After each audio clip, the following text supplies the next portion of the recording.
What's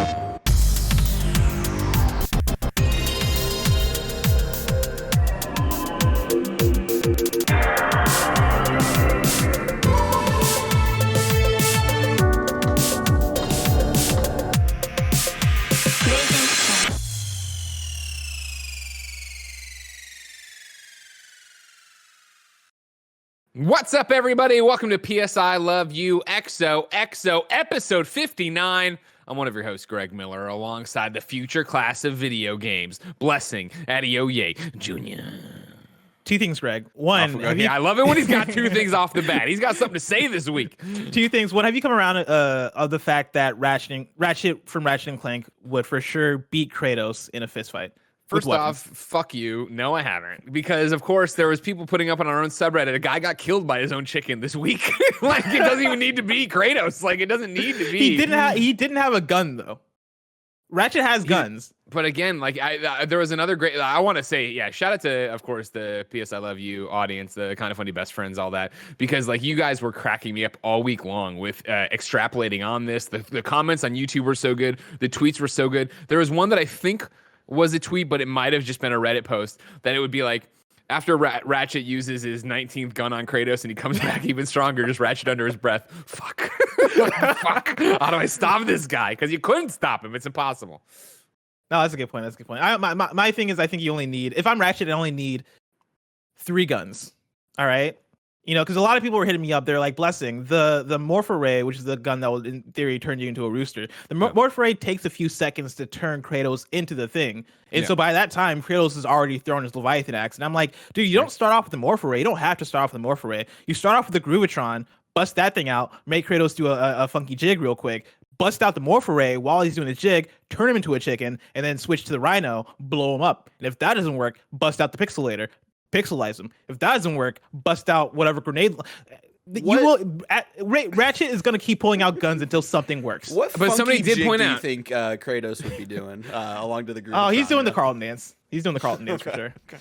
Here's the thing about it, right? Is like, as somebody else pointed this out on one of the threads, like, eventually Ratchet runs out of ammo. Like, that's the thing. That is a threat. You know what I mean? He's up against a boss this tough. He's gonna run out of ammo, bless. And then it's just wrench time, and he's not gonna do it. I mean, how much ammo do you need to take out Kratos, though? With a Pixelator gun? Kratos is turning into pixels within, like, I'm going to give him 10 seconds for him to last that thing. I don't think he's getting past that. I appreciate Kratos. I think Kratos is very strong, but you saw Baldur did a number on Kratos in God of War. Didn't take him out all the way, but, like, exactly, got close a few times. Yeah, but I mean, like, Baldur's a different caliber of character than Ratchet, all right?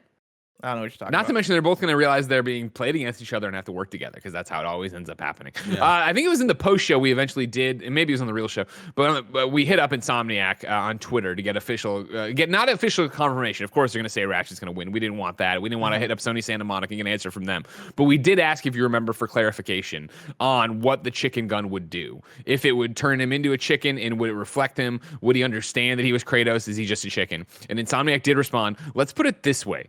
If you got blasted by one and turned into a chicken, Portillo would still remember you. He might eat you, but he'd recognize you. I think they switched that. I think if Portillo got blasted by it, Portillo would still remember me. He was no, I see the same. They're saying that I'd be giving off Yeah, you would have Greg vibes to you as a chicken. Yeah. So then, yeah, Kratos would still have his cool thing, and he'd be a bigger chicken. Like, he'd be in trouble. So that's my number one thing. That's my number one. So you agree you were wrong and that Kratos would win? No, absolutely not. I still think Ratchet takes him out. And there are tons of us. I know we lost that poll. You lost the poll badly. We lost the poll pretty bad. But lost several polls, Blessing. You lost several polls. We Ratchet truthers exist. Ratchet would beat Kratos every single time. We're here. We're loud. And you will hear us. You got dominated in the Lucy poll too, right? They thought Lucy would. Yeah. Clean your See, and you can't have it both ways though. Because what was the argument for the Lucy thing? You couldn't kill a regular chicken. Why could you kill a person turned into a chicken? Because the Lucy thing was that can Lucy take me as a chicken? Because I was the chicken in that fight. You cannot have it both ways, where you're like, oh yeah, a rooster killed a man, but then you can't take that same argument and go, oh, but Blessing wouldn't beat Lucy's ass as a chicken. Here's the thing. A rooster killing a man, that's just rooster.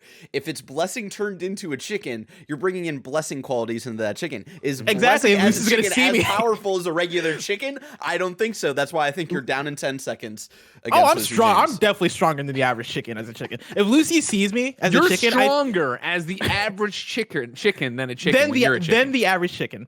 I think if I got turned into a chicken, I think I'm stronger than the average chicken. But again, do we have prep time? And that's the thing. I see. You're saying that I reflect blessing qualities still as a chicken. I think Lucy sees me. You know, when we step into the ring, sure. She takes a glance. And she's like, "Wait, blessing? I can't do a British accent, so I'm just gonna do my regular Fair voice. enough. Yeah. Blessing." And then as soon as she has that hesitation, get her eyes. That's when you get right? it. That's when you go for the Peck eyes. her in the eyes. Yeah, take him out. So you have a plan. So that is working for you. That is out there. I think. Yeah.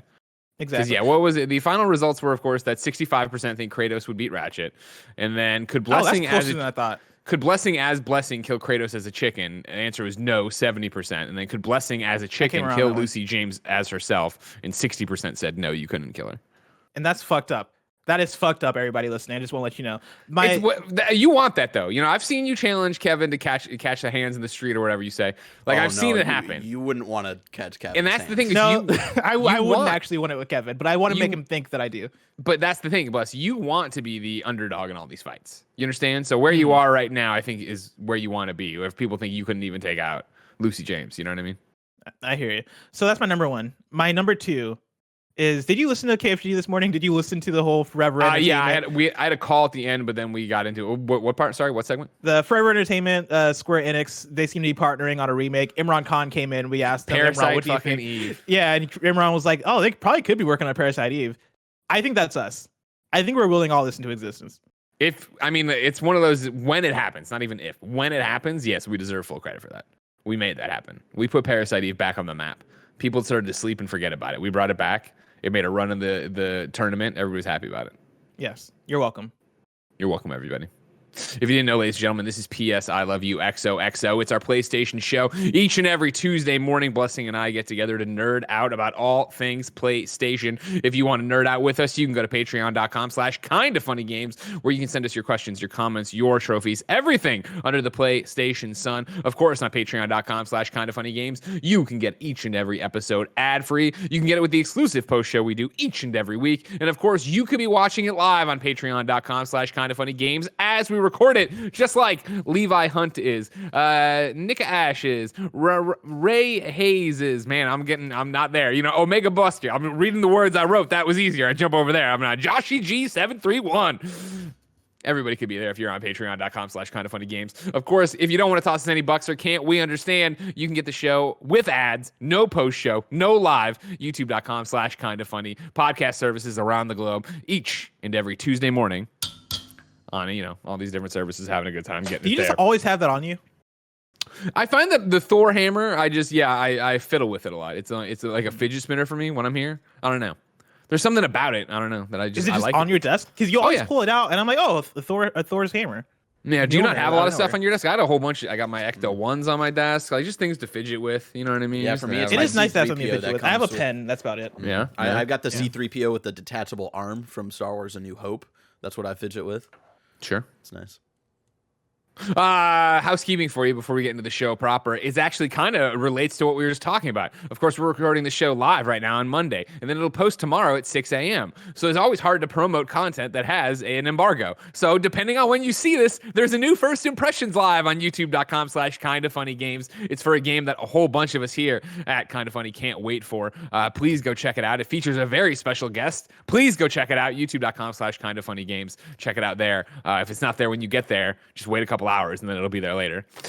Next week, we're going to be doing our Concrete Genie book club. Of course, Concrete Genie was one of the free PlayStation Plus games of February. We said we'd follow up on the Bloodborne play session where we all played it. And we would all play Concrete Genie. So this is your final chance to get your thoughts in order. Go to patreon.com/kindafunnygames. Go to the participation link, click on PS I Love You XOXO, and file your Concrete Genie thoughts, questions, reviews, and everything under the Concrete Genie sun.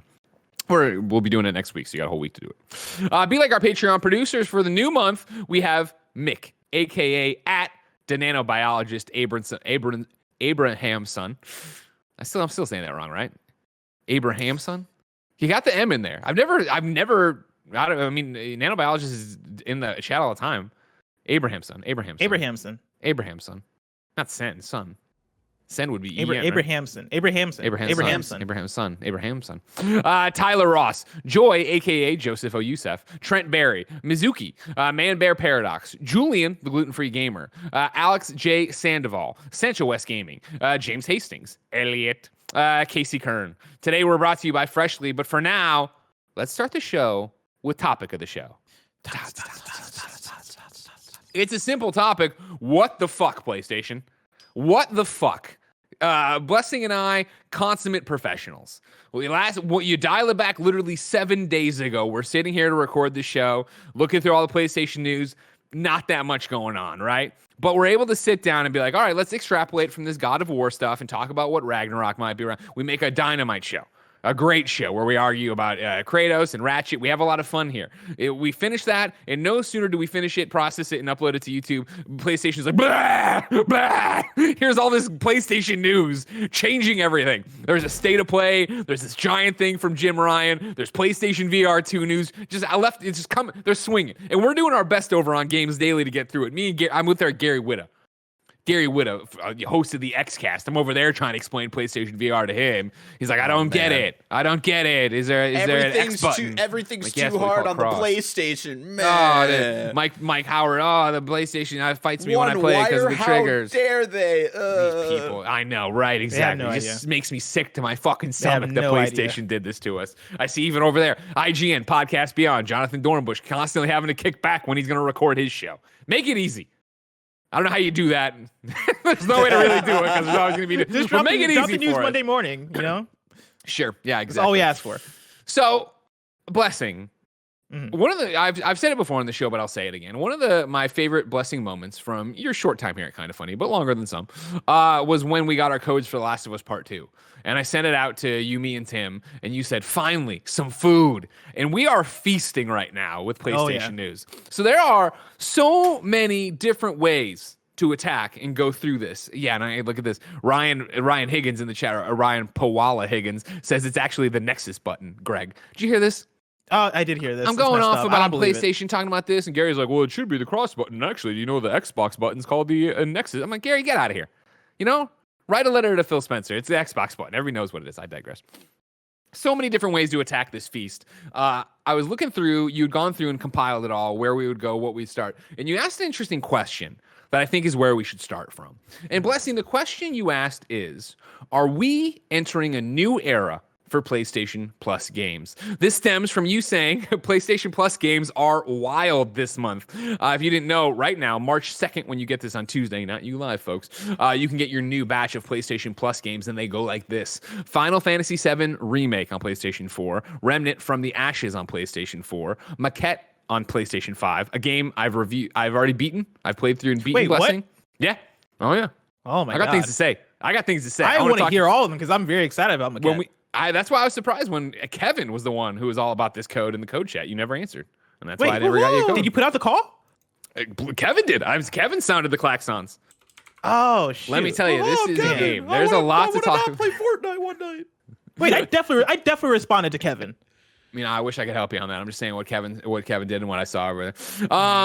So yeah, Maquette on PlayStation 5, Farpoint on PlayStation VR, still free, of course, is Destruction All-Stars PS5, and we'll get to it in a second, but if you want to, they're bringing back Play at Home, and Ratchet & Clank, the PlayStation 4 game, will be included in there as well, but that's not really part of this. So that is where you started from. Final Fantasy VII Remake, Remnant from the Ashes, Maquette, Farpoint, Destruction All-Stars, and you say, are we entering a new era for PlayStation Plus games?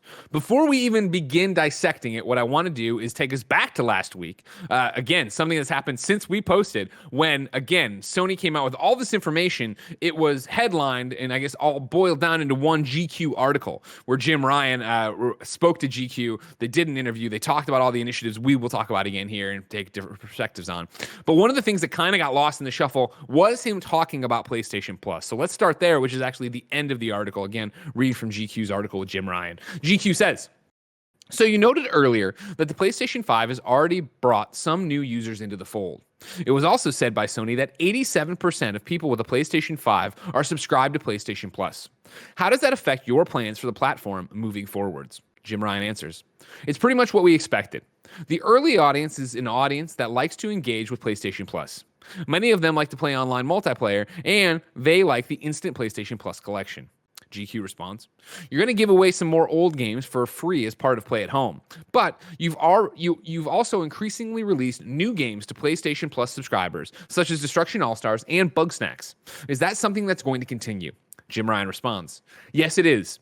We see this as a very interesting and innovative way to publish." I didn't miss a word there. No, we see this is a very interesting and innovative way to publish games and to make games available to our subscribers. It works for us as the publisher, and we know that subscribers to PlayStation Plus love it. Blessing, expound, as Jared Petty would say, on your own question. Are we entering a new era for PlayStation Plus games? Yeah, the reason why I brought up this question is because when you look at this next month of PlayStation Plus, it is one of the best months, if not maybe the best month we've gotten for PlayStation Plus. When you look at Final Fantasy VII Remake for the PS4, a lot of people's game of the year of last year, including Kind of Funnies. You look at Remnant from the Ashes, a game that a lot of people love for the PS4, but that seems kind of standard for a PS Plus month. Maquette, which is a brand new release that they've been advertising in different presentations, and that's a game that I think has been building up pretty good hype for an indie game over the last year. Then you look at Farpoint as a PSVR title and what those 4 games look like. Let alone, yes, Destruction All Stars, which is still free for the PS5, and then Ratchet and Clank at Play at Home. And I think if you want to even just to keep it to this year, right, if we dial it back just a bit further, right, we're talking about Concrete Genie, a great underplayed PlayStation gem. We're talking about Control Ultimate Edition, a game that people were all about, right? Greedfall, I know nothing about. Shadow of the Tomb Raider, an underplayed AAA game that, like, you know, was out there. And then Maneater, a game so many people loved. But then you're also talking about at the PlayStation 5 launch, you're talking about games like Bugsnax, which was also free. I mean, if we want to go further back, right? Rocket Arena, Just Cause 4, Worms Rumble, Bugsnax, Hollow Knight Void Heart Edition, Middle Earth Shadow of War, Vampire, Need for Speed Payback. That would be at the beginning of October is where I just stopped there. But if you want to go back, I mean, just glancing, Fall Guys in August, right? Star Wars Battlefront in June. This is 2020 I'm talking about. Uncharted: Thief's End in April. Shadow of the Colossus in March. Firewall Zero. It keeps going that way. With all that, right? I think the more powerful point would be for us not only to look back but look forward, because they announced Oddworld Soulstorm for PlayStation Plus, and that's going to be free in the next month in April. Yeah. And this is starting to lead to a trend that we've been seeing, especially during this new PlayStation 5 generation, that it seems like PlayStation is a lot more willing to not only put games on PlayStation Plus, but put games that they've been advertising and hyping up on PlayStation Plus, which I think is a more important thing, because we've gotten new releases on PlayStation Plus in the past. I think Rocket League is probably the biggest example of something that came out that was new on PlayStation Plus. But I think the difference here that we're seeing is that Oddworld Soulstorm was at the PlayStation presentation back in June. Bugsnax was at the PlayStation presentation back in June. Destruction All-Stars is another one. Of course, Destruction All-Stars got shifted around a bit, and so it wasn't originally intended for PlayStation Plus. But it falls in line with this new trend of, hey, let's put way more focus and way more hype into PlayStation Plus. And I think this is very much heightened by PlayStation Plus collection. Me and Tim, and I think all of us have been having the conversation about PlayStation Plus collection, and I've been on the side of, it's a cool thing. It's awesome that they've been offering PlayStation Plus for people that are jumping into the ecosystem new and giving them an access to a large library of games to catch up on, especially if you didn't have a PS4 or if you didn't experience those games. 100%. But I think in those conversations, Tim has been alluding to what this does for PlayStation as an ecosystem in comparison with Xbox Game Pass, which has been a comparison that I've not wanted to make, because I'm very much of the mind that Xbox Game Pass is killing it. Like, it's the best deal in gaming easily when you look at what's on the library and the things they have to offer, especially when you factor in the fact that they're launching all their first party games on Xbox Game Pass. And that's kind of ignited the idea and the thoughts for me of, what does PlayStation do to compete with that? And I think the answer that I've been trying to look for has been, what do you do with PlayStation Now? Do you lump that into PS Plus? Do you create a new Game Pass like service for PlayStation? How do you compete in that way? And I've not been convinced that PlayStation Plus itself was the answer to competition with Xbox Game Pass until pretty much this last week, where we've gotten them consistently being like, oh no, yeah, next week you're going to get Final Fantasy VII Remake. Next month you're going to get Oddworld Soulstorm. This month you're going to get Maquette. And I think that does speak to them being like, okay, how do we compete? How do we make PlayStation Plus as appealing as a service as Xbox Game Pass Ultimate that comes with Games of Gold and all that stuff. And I think this is kind of the beginning of that answer. And yeah, I think that's something you stumbled on in the same way the audience did. I put out the question, obviously, on Twitter, like, hey, we're doing this episode. Are we entering a new era for PlayStation Plus games? I, of course, put that out on Twitter, asked people to come to, as you always do, go over to patreon.com/kindoffunnygames, hit the participation link, speak there. And so many of you did, but so many of you immediately started comparing it to Xbox Game Pass. And again, I know I titled this episode already. I went and deleted my original headline, put a new headline in there that is PlayStation Plus a true competitor to Xbox Game Pass. I want to make sure it's very clear. I'm with Blessing that this isn't a either or. This isn't a PlayStation versus Xbox. For me, it's a conversation right now of looking at PlayStation Plus in that lens, like so many of you did. By the way, too, Blessing, I did email you or Slack you here a screenshot of you not asking for a Maquette code because you ignore Kevin on Slack, and I just want that on the record. Yeah, no, I was literally just responding to me like, "Dang, you got me." I could have sworn I responded to it. Either way, I'm getting it at what, midnight tonight? Yeah, or maybe it's tomorrow morning. Probably tomorrow with the store update. Yeah, the store update tomorrow. But yeah, you'll get it for free on PlayStation Plus. So who cares? Let's get in here with where we start this whole conversation and get into it with this Xbox slant too. Are we entering a new era for PlayStation Plus games? Druvenator kicks us off, and over at patreon.com/kindoffunnygames writes, "Abso-fucking-lutely. I wrote about this during the KFGD last week, but what caught my eye the most was Jim Ryan's commitment to PlayStation Plus as an innovative way to release new games day and date, parentheses, or close enough.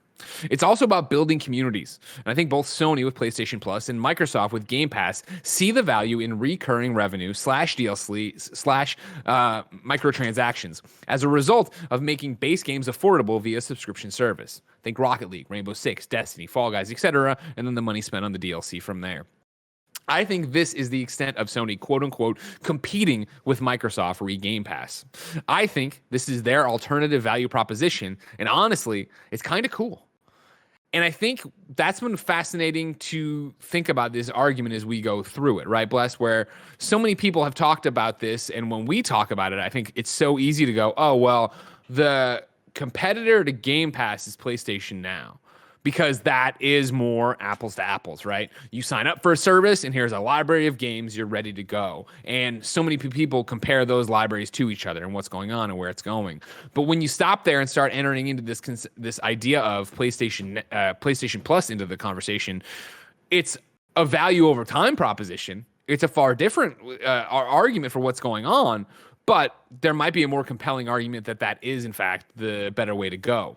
George Barrett from London writes in this vein and goes, I think the list of PlayStation Plus games PlayStation 5 owners in particular have with the PlayStation Plus collection, alongside the monthly games we've had since November, so far does offer a compelling response to Xbox Game Pass, despite the AAA first-party titles not being included on day one. Even more so, I've been redeeming PlayStation Plus games religiously, as Greg and Colin have recommended way back on Beyond, so I have an even more compelling library that spans across PS3, PlayStation 4, Vita, PlayStation VR, and now PlayStation 5.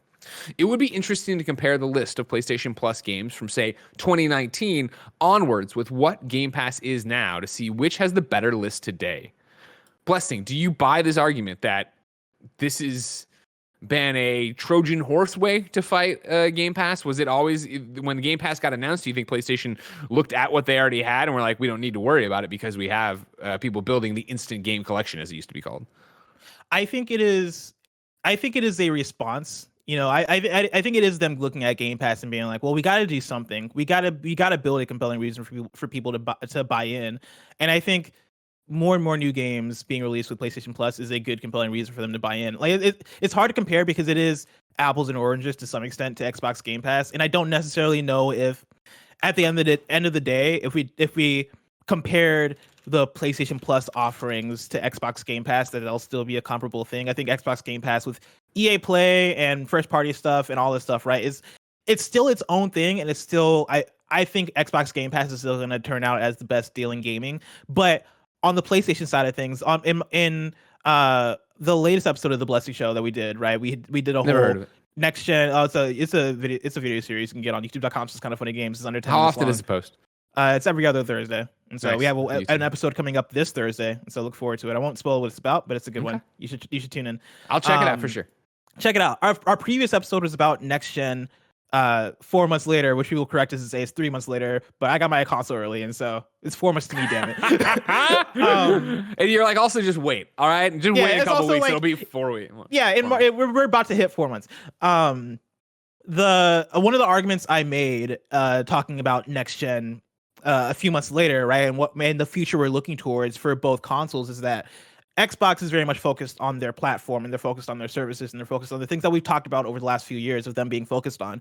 Whereas the focus for PlayStation does seem to be the games, and everything else feels like it is additive, right? PlayStation VR feels like a fun additive way to play video games on the PlayStation 4 or 5. It doesn't fit into the core, hey, this is what's going to build our community to be bigger and better than ever. This is going to feed into the core strategy of PlayStation. No, it feels like another way to play PlayStation games. PlayLink feels like another way to play PlayStation games. A lot of what PlayStation does, PlayStation Now feels like another way to play PlayStation games, which I think is alternative to what Xbox does.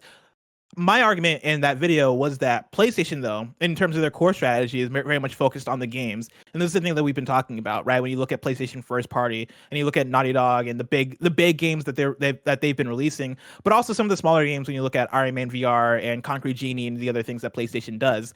I think what they're doing with PlayStation Plus seems to be a way to capitalize on how games are their core strategy, and them putting games at the sole focus, right, of what PlayStation Plus is going to be going forward, I think is a very smart move, because you do look at how we've talked about PlayStation Plus over the last generation or so, and I think people have been generally positive about PlayStation Plus, but PlayStation Plus hasn't necessarily been a thing that we've celebrated as much as something like Game Pass, or looked at as something that is super special. It's more so a service that's been there that we've been pretty cool with, because it gives us online and we get free games. But most of the time, I think most of the time we don't even touch the free games, because either they're games we already have or they're games that aren't as interesting.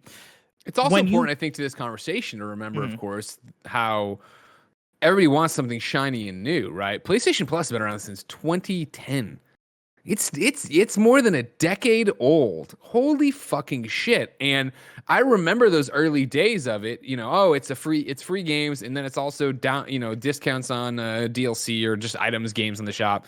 And I remember at IGN, Colin and I keeping an article updated that was us trying to see if we would actually net out the subscription, and then, of course, or the subscription fee, if we would actually make the money back. And we did in a matter of months. It wasn't a big deal, but it is so synonymous with PlayStation. It is so like, oh, you have it. It's Xbox Gold, right? Where it's the same thing, where you don't think about what Xbox games with Gold are doing anymore, because that's just something that's always there. And if you're in that community, you're using that ecosystem, you're going for it. I think Xbox Game Pass coming out and being the Netflix of games, right? PlayStation Now coming out and trying to do their own version of that, along with streaming and all these other things. Like, those were the initiatives that get more press because they're brand new. They're making the bigger deals and exclusives of getting EA involved in having these games. But also it's the sunk cost idea, right? It's the fact that PlayStation Plus is a gamble, where I think the PlayStation Plus collection has done exactly what PlayStation wanted, which was a huge shot in the arm, which was a huge value proposition, and which was a huge, hey, guess what? You finally are breaking down and getting a PlayStation. Congratulations. Here are all the games you missed from last gen. Not all of them, but the majority of games you missed from last gen that were our games that we think are awesome, and you do that. So you get it, and you're already getting this library. Before that, or even if you're coming in and somehow you already played that and you let it lapse, to sit there and be like, great, wow, last month they had Concrete Genie and they had X, Y, and Z. I can't remember last month anymore. But it was that idea that there was great games last month, but now Control. This month I'm just getting what I'm getting. I'm getting Maquette, right? And I'm excited for that, and that's cool. I'm getting Final Fantasy. That's cool. Those are 2 games to the Xbox's 100 games, and this is that's the thing of, you can put your money down and you can get your ticket punched and you can say, all right, let's go, but it's not as exciting as jumping into the pool and having all these games surround you. Exactly. And I think you hit the nail on the head in terms of it's not something shiny and new. And I think what they seem to be doing more and more with PlayStation Plus does paint it to be, does give it that shiny and new in there. Like Maquette is shiny and new. Oddworld Soulstorm is going to be shiny and new. Destruction All Stars was shiny and new. And I'm looking on the website, right, for PlayStation Indies, and there are so many games that they've been highlighting over the course of the last year with the since the PlayStation presentation, that are smaller sized games that I could see potentially being PlayStation Plus games. And I think that kind of battles the conversation that I think a lot of us have had with PlayStation Plus of, okay, cool, I want to get this game, but it seems like a PlayStation Plus game. It seems like a game that's going to eventually get there. I try to sell people on Dreams in friend groups and stuff, and I've had so many people be like, oh, Dreams is going to come to PlayStation Plus eventually. And I think this helps to fight that a little bit, where you put out Maquette, a game that people might look at as that way, and then put it out for free at launch on PS Plus, and that gets people in. I'm looking at other games like Fist, Forged, and Shadow Torch, which is a game that isn't getting the most press possible, but is a game that they have advertised on the PlayStation blog and does have a little bit of fervor for it. You put that on PlayStation Plus, that builds that hype for that game, and that builds community. I'm looking at games like also Recompile and now Play With Your Food. Stray is another one, right? Like these are all games that are a bit smaller in scale, and you don't look at them as go for it. No, I think you're doing it, yeah. But here's the test, I think, of is this a new PlayStation Plus? Is this a new era? Is it what you're doing? I think right now, all those games obviously deserve this moment, yada, yada, yada. If they do Kena Bridge of Spirits as a PlayStation Plus game, I think then, yeah, this is their commitment in what they're doing. Because I would put exactly what you're saying, right? Bugsnax was the breakout indie from the PlayStation presentations leading into the PlayStation 5, where everybody was singing the song, what's that game about, and is it going to get dark, is it going to do this thing. There was enough buzz about that on a level that, yeah, if you put that out, I think, on a PlayStation Plus platform, okay, that was a big move. Bugsnax was going to sell, maybe not as, obviously not as well as it would have if PlayStation Plus for free and stuff, but Kena's in a similar boat where this game looks really cool and it looks really, but it is an indie. It is a smaller game. Like, are people really going to show up for that? And then if you're PlayStation, why not write the check? Why not write the check to be like, yeah, this is this huge exclusive or not exclusive. This is this huge game for us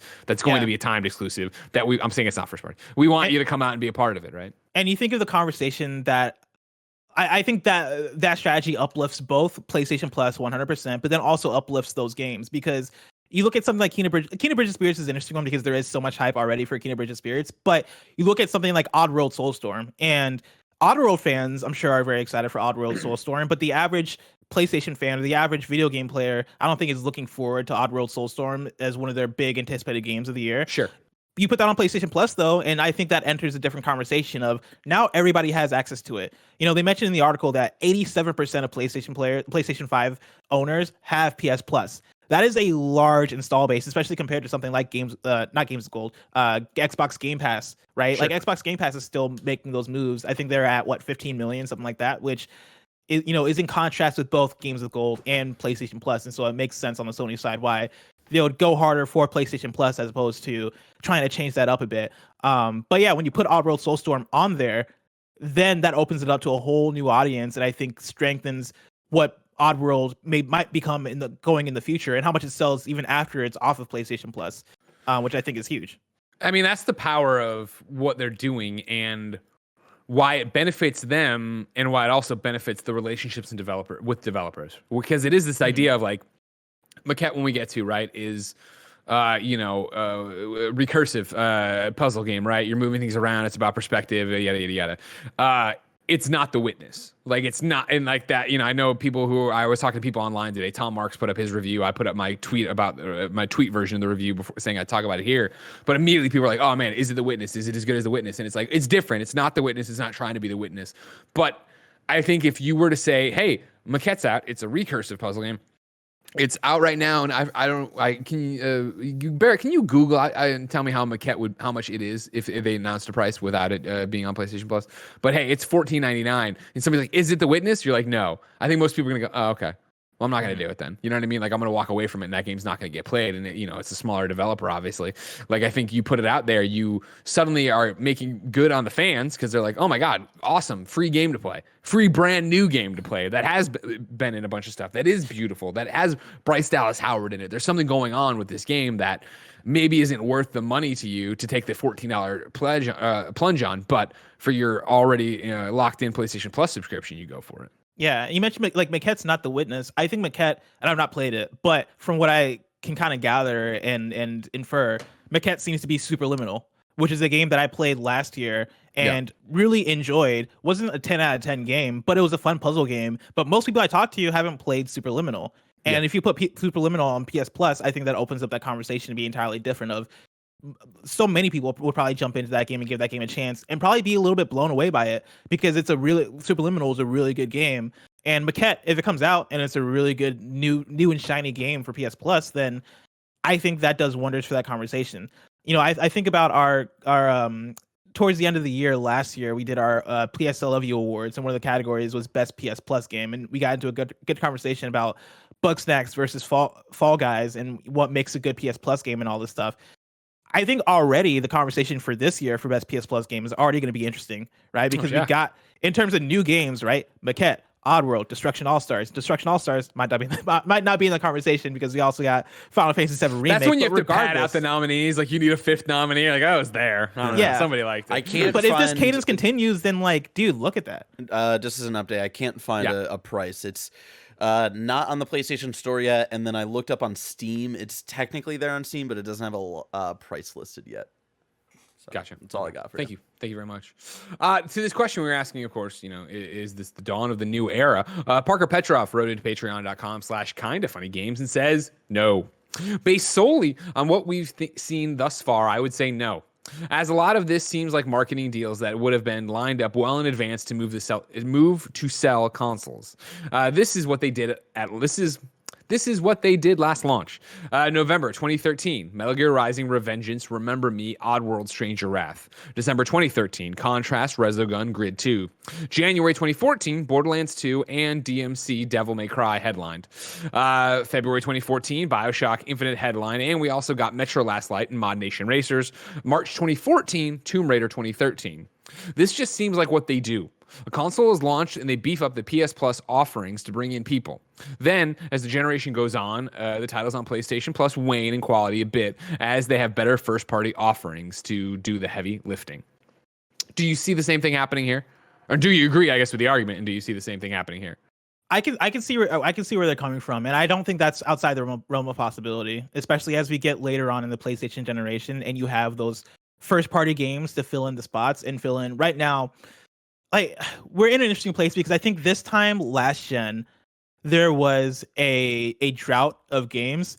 Like, I'm talking about 2014, right? Where like the game of the year conversation in 2014 was Shadow of Mordor and Dragon Age Inquisition, and I think South Park Stick of Truth maybe. And you didn't have a year that looked like PlayStation 5's year right now, where it's Ratchet and Clank, A Rift Apart, Horizon Forbidden West, maybe God of War, and Deathloop. You know, we have a big game slate now. But when you talk about 2014, right, the year after the PlayStation 4 came out, you did see a lot of indies come in to fill the spots, and you saw PlayStation have that bigger focus on marketing smaller games. And I think you could take that and easily compare to what we're getting now. And I think that's a fair thing to do, but I will say that things are a little bit different because there are those games that are picking up and coming out on the first party side. That said, later in the generation, I wouldn't doubt, honestly, that Sony would be like, all right, cool. We stuck to that plan for the first few years. Now that we have a steady flow of new games coming out and games that people can return to, and a reason for people to want to come into the PlayStation 5 and or pick up a new console, I could see things going that way. Yeah, again, this is back to the Kina conversation, right? Of like, we can talk about it now, project what's going to happen, but it really comes down to the proof being in the pudding of what they do from here on out. And if they continue to support stuff like that, you would hope that with, you know, the move they made of bringing Shu onto the Indies team, bringing over Greg Rice, you know, they apparently seem to be doing very well with Indies. And obviously we've seen it with the support of the console. But again, that's very much the playbook of, you know, you launch a new console, you need a bunch of stuff on it. Let's get Indies on it. It'd be interesting to see if that really does pay forward to PlayStation Plus, because you do hear so many deals of the games that are coming to Xbox Game Pass day and date as they launch are smaller indie games, because obviously those indies are always, not always, I guess, but they're very glad to be able to be immediately in the black with their game. You have so many different developers working on video games with their houses mortgaged, working another job, doing all these different things, and a lot of times Xbox Game Pass and PlayStation, for all intents or not all intents purposes, PlayStation as well. You see it with Nintendo too. Come in, give somebody a lot of money for their game in front of it, and then that lets them bring on contractors. Let's let them beef it up to make the game actually come out quicker. But I see them get security from it. I would like to see that continue to happen with PlayStation Plus. I think if they could continue giving us a brand new game every month, that is something that you might have overlooked that would have gone the way of Subliminal. Because I did think of a lot of Subliminal when I was playing Maquette, right? Mm-hmm. I think that would go really far to it. But yeah, to Parker's question, we have to wait and see. He does bring up a good point that, yeah, we have seen this again. We have seen games come out this way. But even then, looking back, I don't know if it's exactly apples to apples, right? Because we're talking about, even in these conversations, and I'm obviously hazy, but older games coming out. Whereas like Control Ultimate Edition was brand new. They were trying to charge you for that, right? On PlayStation 5. Maquette is brand new. That's an indie, I know, which would be similar to a Contrast or a Resogun, but that was even December, right? That was a more immediate thing than what we're talking about now in March, getting this game. But obviously, I'm grasping just from the examples you give, and I'm sure there's a wealth of other information I could go to, but I think it's fascinating where they're at right now and what they're going to do with it. I think it'd be a strong two-pronged approach if they continued with this in order to strengthen PS Plus while at the same time having those big first-party games.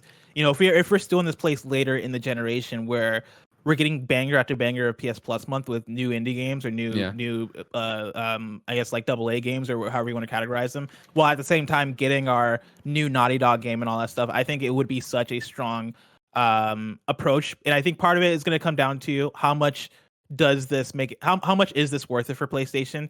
Do they get to the, if this is the plan, right? Do they get to the end of this year and realize that the money spent wasn't worth the return on PS Plus and all this stuff?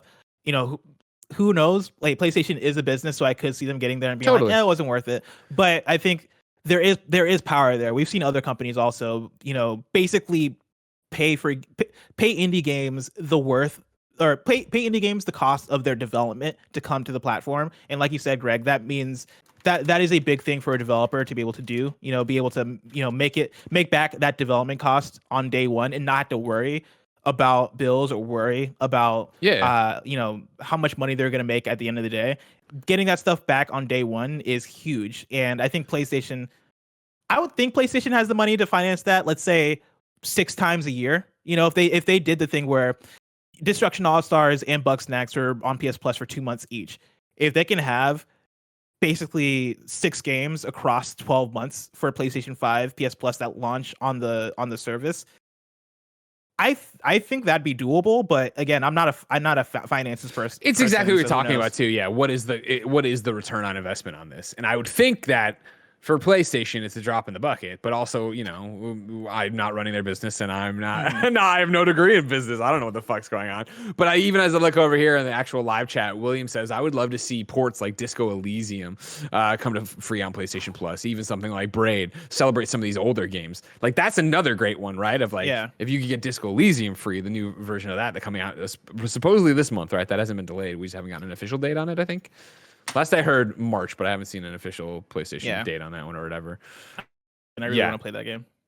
Yeah, and that's the thing is, I was talking about wanting a detective game, and everybody was pointing me at that one. So it's like, meh, I need to get to, when it comes out, I have to, you know, give it a better shot than I did on PC, where I played it for a little bit. And I was like, I get it, but I'm not in the mood for it.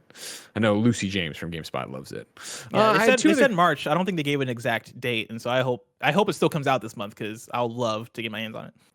So in this conversation, I want to bring up another piece of news from this week as we move a little bit away from it. But what we're talking about, of course, Play at Home is returning. If you remember last year, this little global pandemic started. And when it did, PlayStation announced the Play at Home initiative, where they gave away some free games. And I think that was in the early days of it, where they were like, cool, this will be over in no time. And then the pandemic continued to go. So last week, alongside all the other announcements, Jim Ryan was out in front talking about Play at Home returning. You can grab Ratchet & Clank 2016 for free through the PlayStation Store starting March 1st, that's today, to March 31st, 2021. This is not the final Play at Home game. They said there will be multiples of this. There's also a Crunchyroll deal that I don't remember off the top of my head, but there's something going on with that. Yeah, or is it I don't know the details, but one of the animes. Yeah. It's whichever one is partnered with Sony. One of the animes. I think they both are now, aren't they? Didn't they? Are they buy both? one Yeah, of them? they're I thought both under it. Yeah. I think That's that's why it damn. gets super confusing. yeah. Listen, if you're one of those dorks, all One right, of the get weebs. your waifu body pillow and go get your deal on it. You know what I mean? There, that's awesome. So starting March 25th, they write here in the PlayStation blog, our friends at Funimation, joint ventures of Sony Picture Entertainment and Aniplex of Japan, are kicking in a very special offer: extended access for new subscribers to Funimation or Walk on Him. In the countries they are available. I don't know what Walk on Him is. Funimation is an anime Walk on it. It focused. sounds cool. We know what Funimation is, but yeah, it's Funimation. I appreciate after everything I was saying there, Joshy G731 in the chat. Oh, I will. Oh, I will grab my body pillow and go do this, Greg. And that's starting on March 25th. While we're here too, talking about this before we get into actual news of this part of this story, worth pointing out Ratchet & Clank 2016. Blessing and I were talking. That will be March's Everybody Play This Game. This will be the PS I Love You XOXO book club. Ratchet & Clank 2016. You can get it for free. Play through it, and then when we get to April, we'll do a big old talk about it, spoiler cast or whatever the hell it needs to be for it. So get in there and enjoy it. But outside of that part of it, Bless Play at Home. Another arrow here in the quiver of PlayStation and what they're doing. Yeah, it's awesome to see. And I don't know if this speaks. I've been using Ratchet & Clank as an example of how great this next month is for free PlayStation games. I don't know if this necessarily speaks to PS Plus or anything like that. I think this is just a, hey, let's do something good. Let's give people a thing to play. Let's build hype for Ratchet & Clank Rift Apart, which is probably the biggest thing. 100%. Yeah, and it's awesome to see. I hope they continue to do this. We need I think we need a fun name for the book club. Unless we just want to call it the book club, the PS Love You book club. We used to do the video game book club way back in the spare bedroom, and then since then I know a whole bunch of other people do it too. Not that obviously we just ripped off book clubs, and I'm sure other people were at the time were doing video game book clubs too. No, we invented book clubs. There's so many we invented books. There's so many video game book clubs right now. We need a more inventive name. So everybody think on that. Go ahead and send a play on PS I Love You maybe, or sure. I don't know. P.S. I love this game. I don't know. Yes, I love books. What if we P.S. don't love I the love game, books. I love reading. P.S. I love reading. Don't do that. Yeah, I think this is a great thing. I'm glad they're doing it. I'm excited to see what they add to this as well. You know what I mean? And as they continue to go, because I'm excited to boot Ratchet & Clank back up because I'm just gonna fantasize that every enemy I pixelize in this game is Kratos himself. Here we fucking go. This is my first ever Ratchet & Clank game. It's great. Really? Wait, really? Yeah. Oh, dude, you seem like you would love Ratchet & Clank. I missed out. I don't know why that was a blind spot for me growing up, but I was more into the Jack and you can only choose one. I grew up with Jack and Dexter. That was the That's Sony the exact game thing. that was the one I feel probably Sony first party game that I actually played on the PS2. Everything else was just SpongeBob and Tony Hawk and shit like that. You are either a Ratchet & Clank person, a Sly Cooper person, or a Jack and Dexter person. Yeah, you always had to choose one. I was Ratchet & Clank and Tack and the Power of Juju for some reason. I know I'm gonna piss a lot of people off, but it was really: are you a Ratchet & Clank person or are you a Jack and Dexter person? Yeah. You wouldn't put Sly nobody Cooper was in coming there? off the fucking bench for Sly Cooper when you talked about it. It was different. It wasn't the same. It wasn't the same. What a surprise! Everybody gets pissed off all the time around here. You know what I mean? Grab your waifu body pillow and cry into its crotch, you pervert. Sly Cooper, that kind of game? Yes. No, not the cry in the crotch part. No, the waifu. Sly Cooper was way more of you're stealthing around. It was a stealth game, yeah. Yeah, you were doing that, and there was mini games to it and all these different things. Whereas I thought Jack and Dexter originally was just a platformer. You know what I mean? Ratchet and Clank obviously was too, but then it had the action combat stuff in there. Blah, blah, blah. I digress. I wish there was an easier way to play the older Ratchet and Clank games. I know they're probably on PS now. No, they're not. I've tried because I want to go back because with this new one, right? It's kind of a sequel to more of the original series or something like that, and they're going to be maybe following up some stuff on that. So I was maybe I should go back and try to get the original story and stuff like that. And there's 2 or 3 of them, but I don't think it's any of the ones that people like. See, I've not played the ones that people would probably consider some of the best ones. Yeah. I've played a random smattering of Ratchet and Clank games. It's Ratchet and Clank, the first one. I played Ratchet Deadlocked, Ratchet and Clank 2016, and then I've touched Ratchets here or there outside of those, but I loved those games. But I never had the chance to actually. You didn't do a Crack in Time? No, I didn't do a Crack in Time. I didn't do any of the Everybody future games. I didn't. Crack in Time, dude. At the time, that was, and I know this is so outdated, and we say it to this day, but it was you put on, you're holy shit, this looks like a Pixar movie. Like it looks so good on PS3 cracking time. Yeah, I want to I'm do super excited Deadlocked. for the new one. Deadlocked was really fun because it was the more multiplayer focused arena Ratchet and Clank, and I didn't play it multiplayer because I wasn't gonna hook up my PS2 to online. But Fair. for the arena stuff, I really enjoyed that, even though I know that's not one of the more better regarded Ratchet and Clank games. Well, last thing I'll say, since we're talking about the mascots here, one of the most heartbreaking things, because I had such a love for Jack 2 as a kid, one of the most heartbreaking things was like I tried to do a Naughty Dog playthrough where I like a couple of years ago where I played through like the Crash Insane trilogy, and then like all three Jack and Dexter games, the original trilogy was up on like PS2 to PS4 on that store, and so I was like going through there. I played Jack and Dexter, great, loved it as much as I did as a kid. Put on Jack 2. Holy shit, that game ages like shit. That happens. Yeah. I really For me, the heartbreaking thing about Jack 2 was like how much I love Jack 2, and then you talk to other people and like Jack 2 is the worst. I'm like, ah, fuck. Yeah, like at the time I was like, he's for Jack 2 for years, and then he's talking, and it's Grand Theft Auto, and like, wow, what a cool way to mature the franchise, because I liked Precursor's Legacy, but wow, and then everybody's like, no, it's bad. I'm like, fuck. It was one of those things where it was like all of that stuff is still like cool. The gameplay, like the way everything feels, is not good. It's really hard. And one of the things I want to toss out, I do think that the way they're going to use Play at Home obviously is to give you games to get you excited for new games. Obviously, Ratchet and Clank for that. I wouldn't be surprised if you see Horizon in there. Get you ready for Horizon 2 whenever that's going to come. I know they say this year, but just putting it out there. In terms of what we should call the book club, since we're playing Ratchet and Clank, we have some early guesses for you. The nanobiologist puts in the live chat, P.S. I played this game. Nika Ash says, books, I love you. William says, P.S. I love old games. William again says, P.S. I books you. And then Norman says, P.S. let's play it.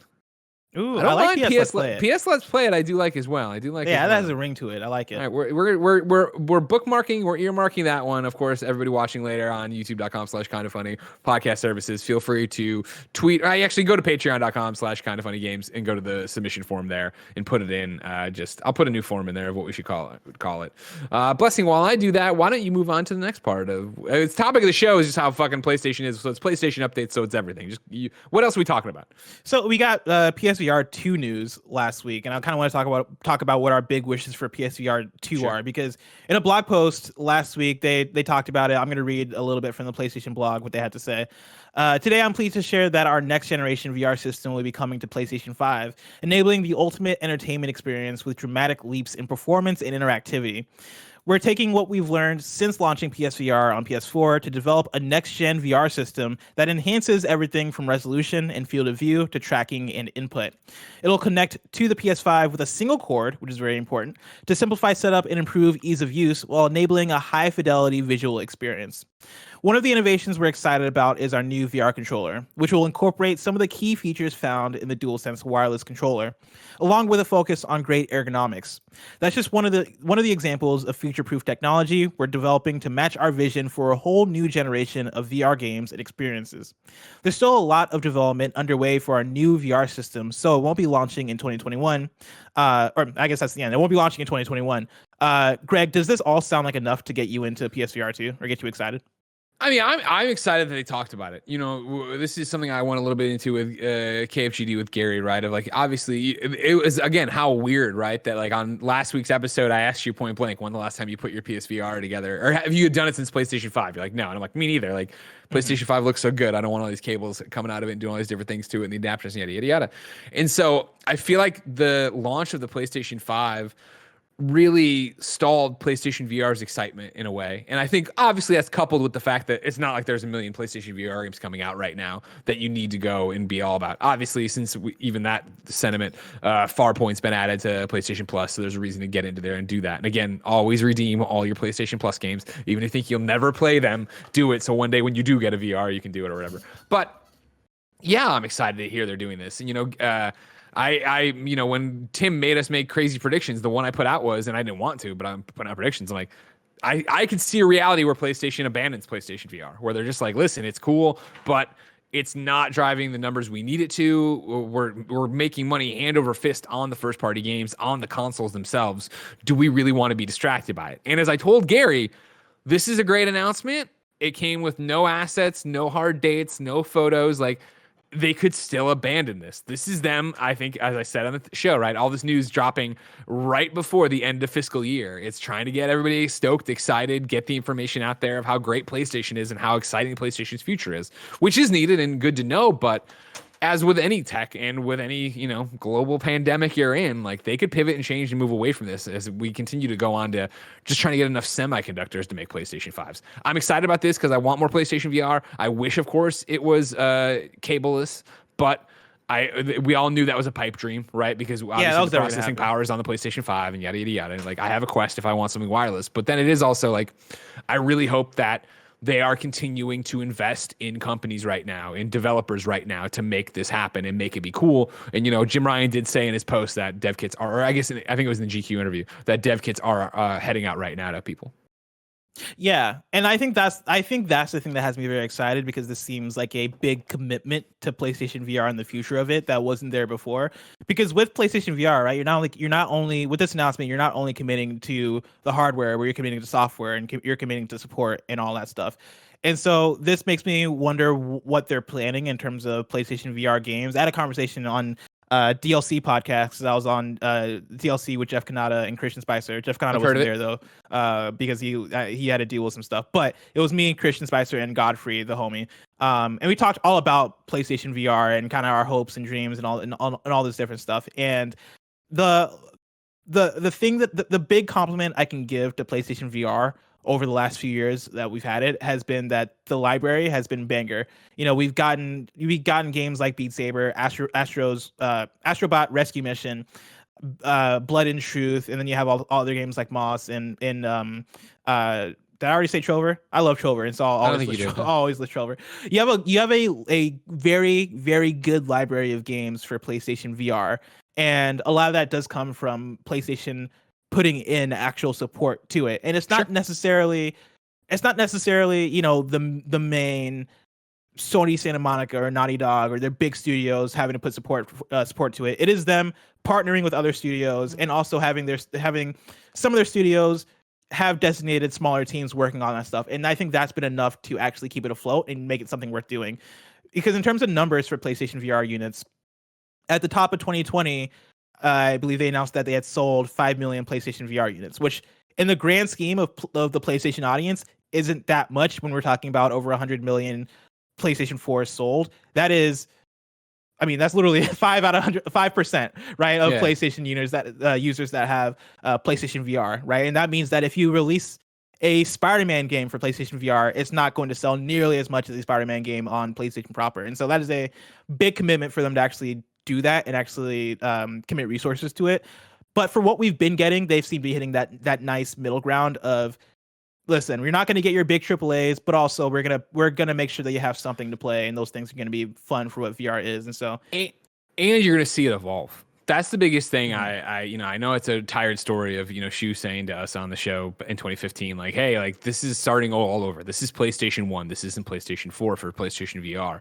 But to even compare those initial PlayStation VR experiences to getting to an Iron Man, to getting to a Star Wars Renegades Rogue Squadron, right? I got Rogue Squadron. Star Wars Squadrons, thank you. To Resident Evil 7, like, there's been a journey there, and you do see it changing, evolving, and getting there. And you hit the nail on the head back there of, like, when this first got announced, it was very much, oh my God, I'd love to see what Naughty Dog, Sucker Punch, etc. first parties do with it. And you didn't see that happen. And that's for a couple different reasons, from what I understand. That's from talking to people. Is, of course, number one, PlayStation never wants to force their studios to go make something. They want you to be excited about what they're going to go make, so that they make the best game. But then also there's the business realities to it of, to take a Naughty Dog and use their resources to make a game that's going to only be available to at now 5 million people, right? Like, that doesn't make dollars and cents sense for what you're doing. It makes way more sense for, we're partnering with Marvel Games to make Iron Man VR, and we're going with Camouflage Studios. You know what I mean? I had a conversation with Ryan Payton from Camouflage about Iron Man because it got announced, that thing, and then this is back in the day, got announced at their Gamescom precursor thing. Then we got to go play all those games in San Francisco, and he was there. And me and Ryan go back. You've seen him on Kind of Funny content. and to get, step aside with him and just be like, holy shit, this is awesome. And hear the passion in his voice. Like, he's like, when we got the chance to do this, we threw together a demo and we like packed all the equipment into a truck and drove down and gave, and like it's like people bending over backwards to make a game they fucking truly believe in and are passionate about. And that's what you need right now, because you're going to an audience that appreciates and respects that passion. And as long as PlayStation understands what can actually happen here, and balancing the ledger of how much goes in and how much they get out of it, I'm excited for PlayStation VR 2. I hope PlayStation VR 2 happens. I want to see what this new controller they're talking about looks like. Oh, yeah. That's the big thing I'm excited for, is them working on a new ergonomic controller. I wonder what they call it. I wonder if that has like dual sense terminology into it. I wonder if they call it the motion sense or something like that. I'm already building in theories of hype in myself. You got your marketing hat on. You're over there. I'm like, how do we sell this to the people? What do we put the triggers in there? I hope they do, the fucking adaptive triggers. Put that in the VR controller. But yeah, no, I mean, I think that's really awesome, because as fine as the PlayStation moves are, I think the only game that really felt great with the move was Beat Saber, because the way that the Beat Saber is kind of hold. Yeah. That was the one VR game I prefer to have the move controllers for. Everything else kind of sucked a little bit with the PlayStation Move controllers, and so them using them pivoting to the ergonomic stuff, so that's what's so crazy about the PlayStation Move controllers, right? Is like that's PS3 tech that they just kept using here, and like they didn't even start making more of them, and everybody was so pissed off trying to find them for the longest time.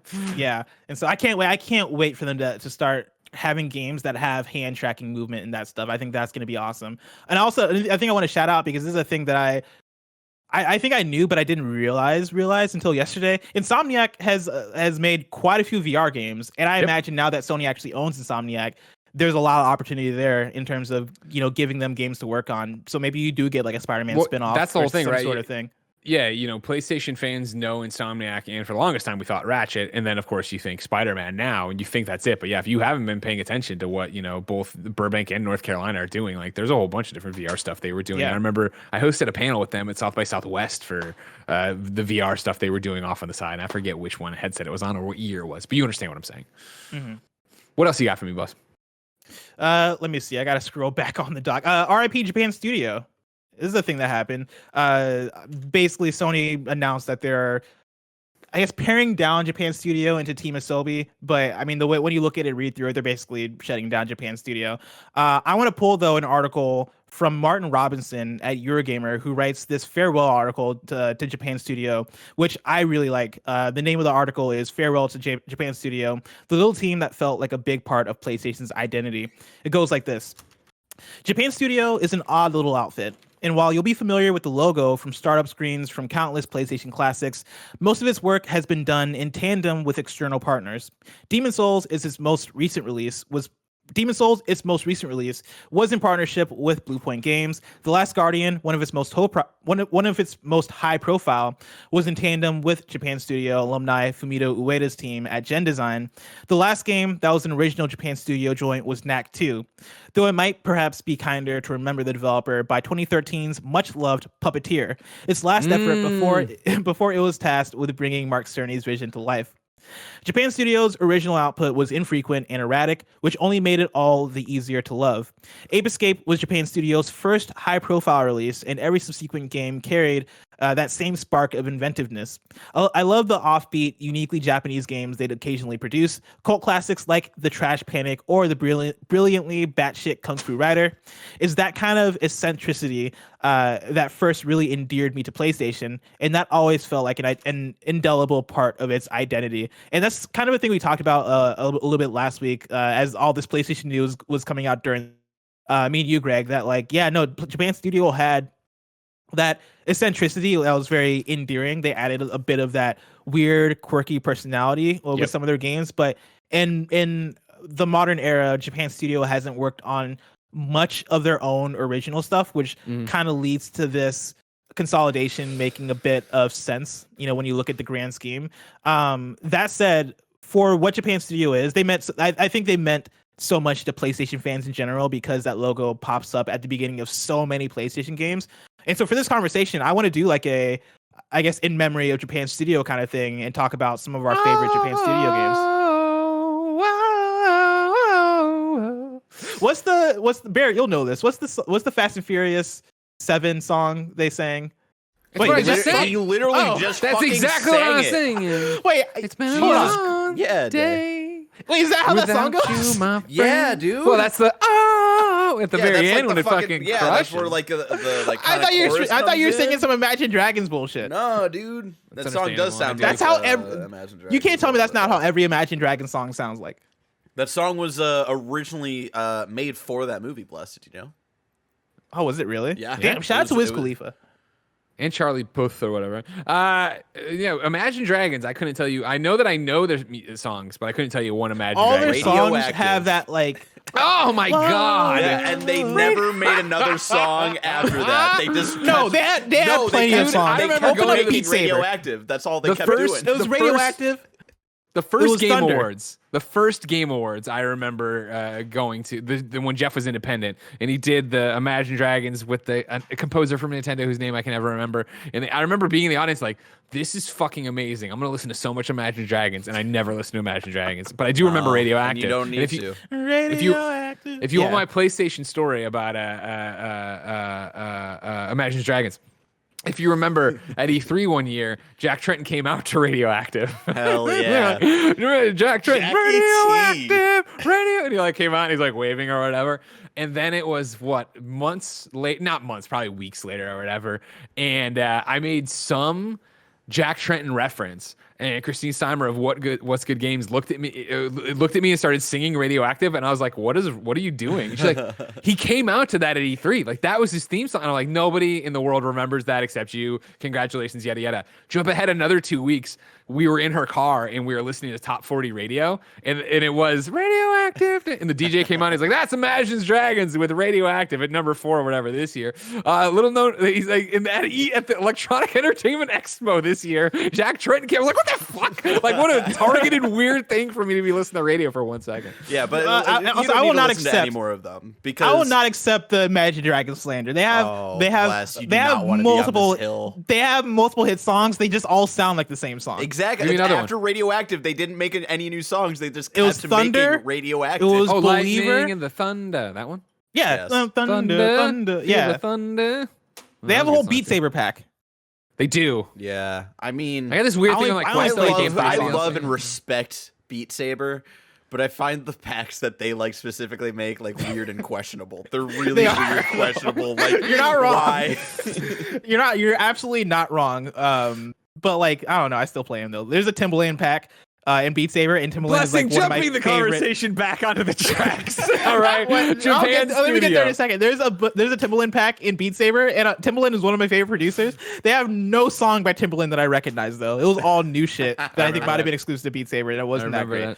But go. Yeah, go so for for Japan Studio, yeah, we talked about this on Games Daily last week, right? You and me, we were both on there, and it was this conversation of, yeah, I think it's sad, but it's sad because of your memories, not because of the realities. I think the fact that, yeah, the developers who want to make original games have now left or been, removed, but a lot of them were leaving on their own.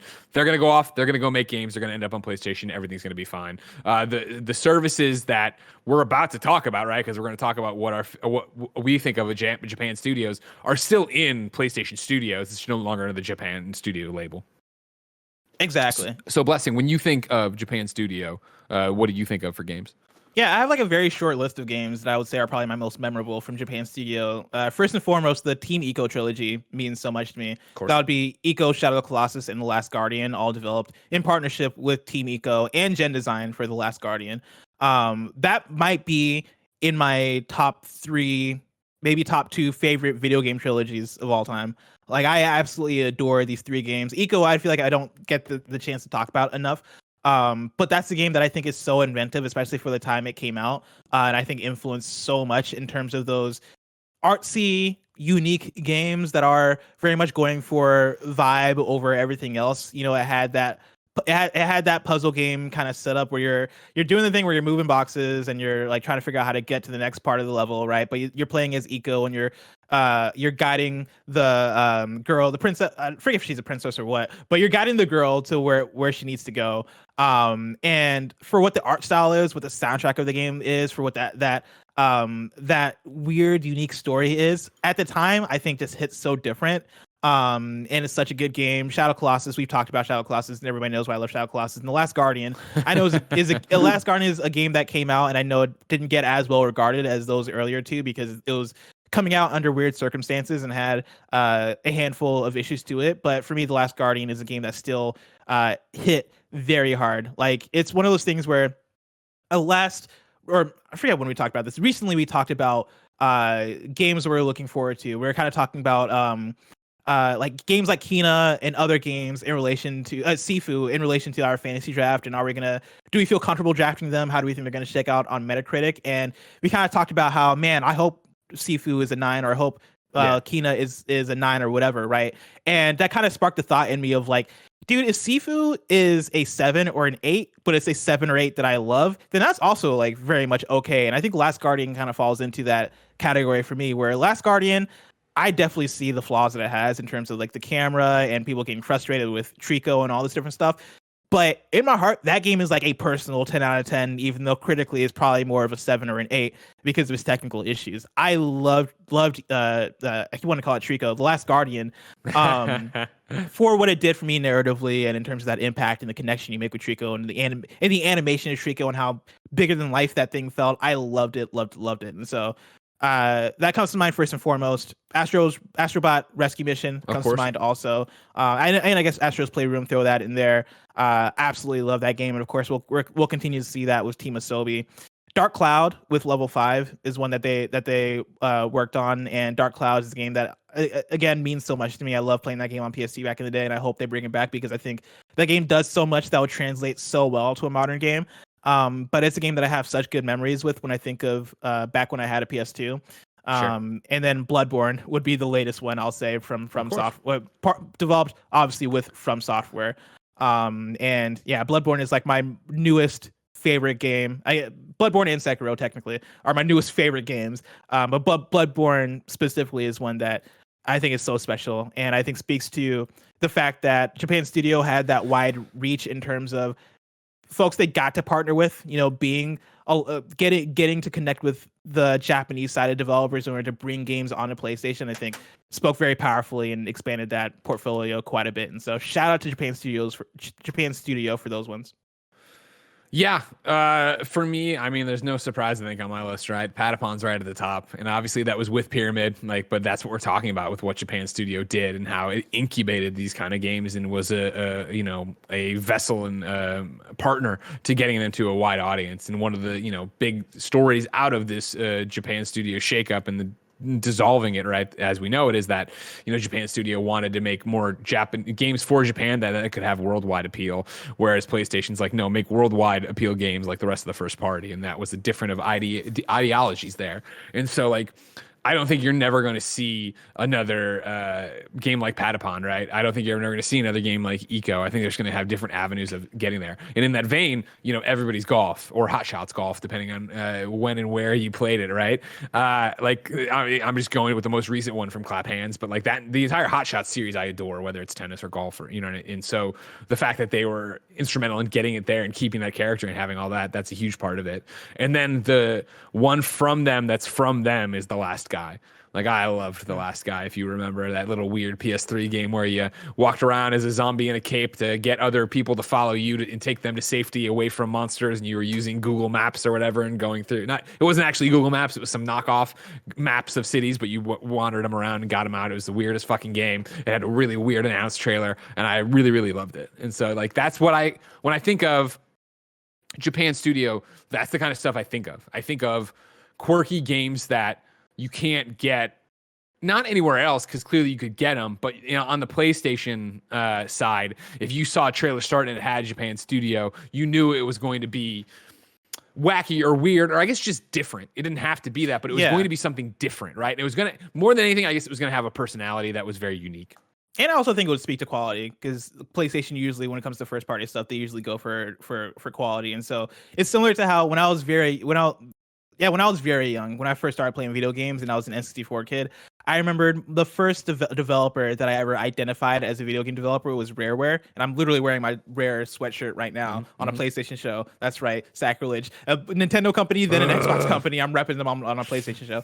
Yeah, boy. but I was an N64 kid, and I remember jumping between games like James Bond and DK64 and Jet Force Gemini, and I'm naming like some games that were probably a little bit questionable for fans back in the day, but for me meant so much. For me, I remember seeing Rareware and being like, oh, that is Nintendo's seal of quality, before I even realized what game developers were. I was like, oh, they put Rareware on all the best games on this system. That's really cool. And then later it hit me that I'm like, oh, they're the ones that make the games. That makes more sense. Yeah, of course. And I feel like Japan Studio kind of has a similar thing where if you see Japan Studio, you kind of get a sense of what you're getting. You're getting something that's probably Japanese or weird or quirky, but most of the time is usually something that was pretty good. And so shout outs. Shout out to them. I'm excited to see what everybody does now that they go off and start their own studios or end up at new studios and have new collaborators. And I'm sure those games will make their way to PlayStation. So nothing to worry about there. But ladies and gentlemen, did you know while those games are making their way to PlayStation, you could make your way to patreon.com/kindafunnygames, where of course you could get the show with the exclusive post show. You could be watching live just like Ray is right now, or a Mega Buster is. And of course you could get the show ad free. But guess what? You didn't go to patreon.com/kindafunnygames. So let me tell you about our sponsor. This episode of PS I Love You XOXO is brought to you by Freshly. Stressed, tired, just don't feel like cooking? Food that's fast doesn't have to be fast food. Freshly offers quality meals without the hard work of prepping, cooking, and cleaning. Dinner time can be chaotic, but with Freshly, it's easy. Their chefs take care of your meals a few nights a week and take the pressure off of you. Freshly offers chef-made, nutrient-packed, delicious meals delivered fresh to your door. No cooking required. Grocery shopping and cooking can be a pain, especially right now. And with Freshly, you don't have to. Your meals arrive cooked and fresh every week, so you can keep your fridge stocked and skip the trip to the store. Ordering is easy. Visit freshly.com and choose from over 30 delicious, satisfying, better-for-you meals like steak peppercorn, sausage baked penne, or their chicken pesto bowl. The one and only boss baby, Barrett Courtney's been using this. Barrett, what do you think of Freshly? Freshly's great. At the end of the day, Alyssa and I are very tired. We don't have the patience to cook things, and it's nice to just pop things into the microwave, let it sit for a couple of minutes, Sure. Plate it onto a plate as the chefs recommend. Is like, don't just eat it off of the plastic tray. Like, make it look pretty and stuff on your own plate. And it's great to just sit down, relax, and eat some kind of pre-prepped food. We just recently had the meatloaf. And you know I love a good meatloaf, Greg, and it was really, I know really it. Who doesn't? And now our listeners can try that meatloaf. Our listeners can try Freshly for just $6.16 per meal. Stop searching the internet for healthy food near me every night and start living with Freshly. Right now, Freshly is offering our listeners $40 off your first 2 orders when you go to freshly.com/kinda. Stop stressing over dinner. Go to freshly.com/kinda for $40 off your first 2 orders. That's freshly.com/kinda for $40 off your first 2 orders. Blessing, we've been going and going and going, but we're still not done. Give me some quick hits. What do you got for me? What are the other quicker parts of PlayStation news for the week? So we did get that State of Play last week. It was a pretty good one. How big of a fucking week in PlayStation land is it where the State of Play is like, it's a quick hit, by the way. Here's a whole bunch of stuff. Yeah, here's a quick hit of the State of Play that laid out what the year is going to look like. And so we got Crash 4 coming to PS5 March 12th. Woo. Returnal coming out April 30th. We got a new trailer that detail a little bit more. Still interested to see what that's going to be all about, but yeah.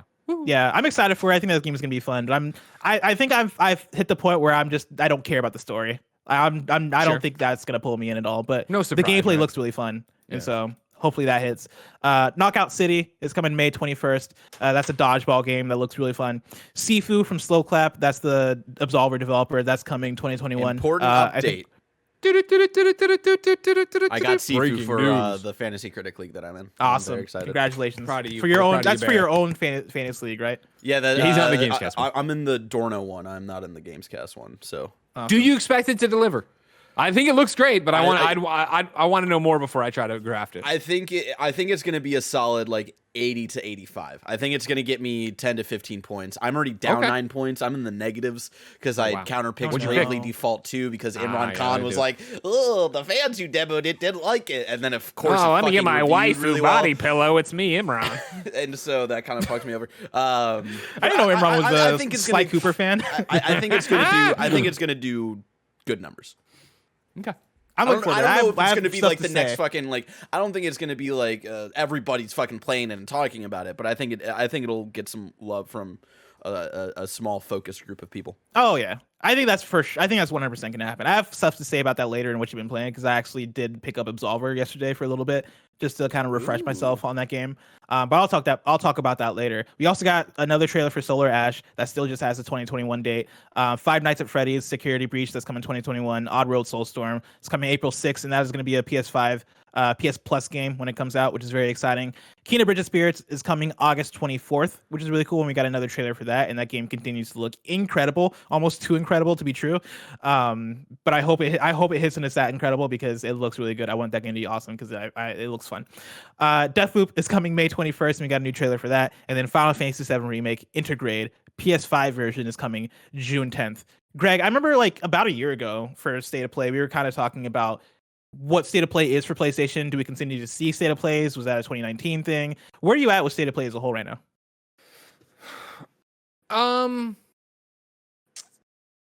I wish there was a message to it. I don't know. I mean, I like them. I'm glad we get them. I enjoy getting these games the opportunity to shine. I think, as I said, PlayStation did a good job of promoting this for what it was.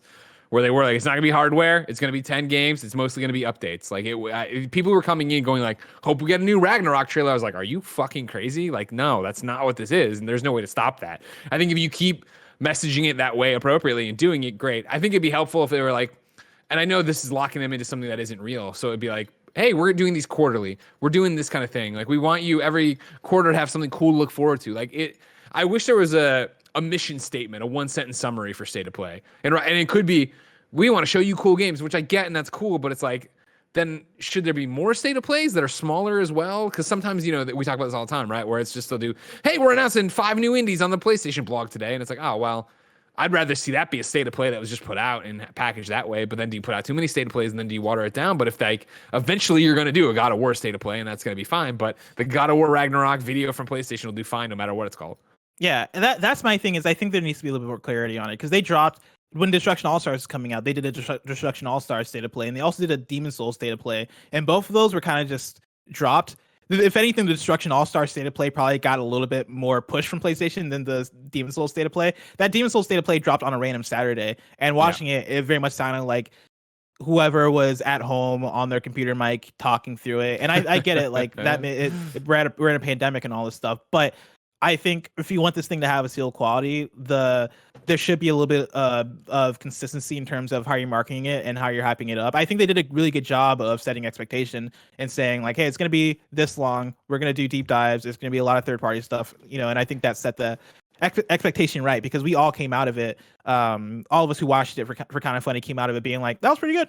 And like, that was about it, right? We weren't blown away, but we weren't by any means upset because they delivered on what they promised. I would like to see if they could brand the game specific State of Plays a certain way and be like, this is a State of Play. I don't know what you call it. State of Play focused or something like that. Sure. I don't know. You find some special term for it. State so we know. Play Mini.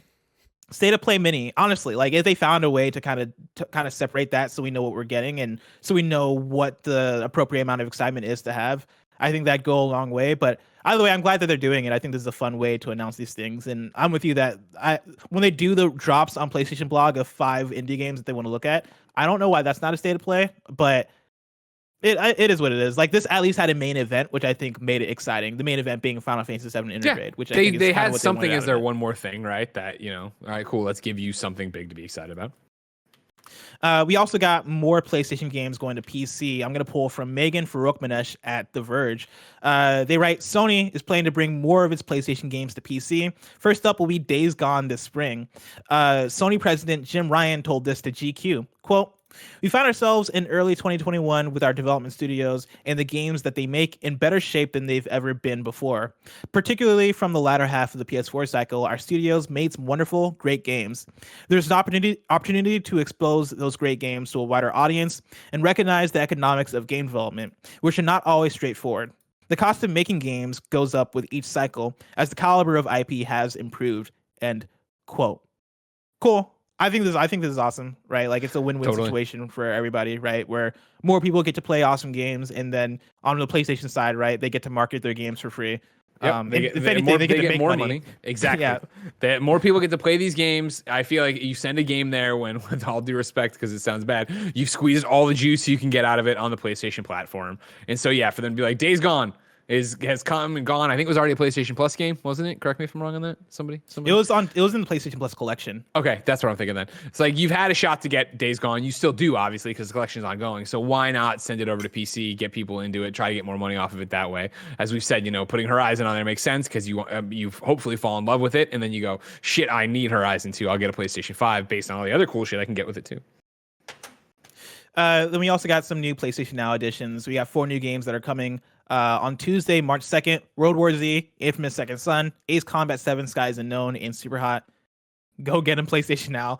And then lastly, I got nothing to say on those ones because I'm like, hey, I think that's a good line. World War Z is one I wish I played more of. I really liked the preview, and I did some demo stuff after the fact too. And I think that'd be a fun game for us to play at some time. I might try to get Mike to play it on his stream. I hit up my friends all the time, and I'm like, oh, dude, let's play some World War Z because we're always looking for co-op games to play. And every time, nobody seems like they're interested, and I'm like, what do you guys know about World War Z that I don't know?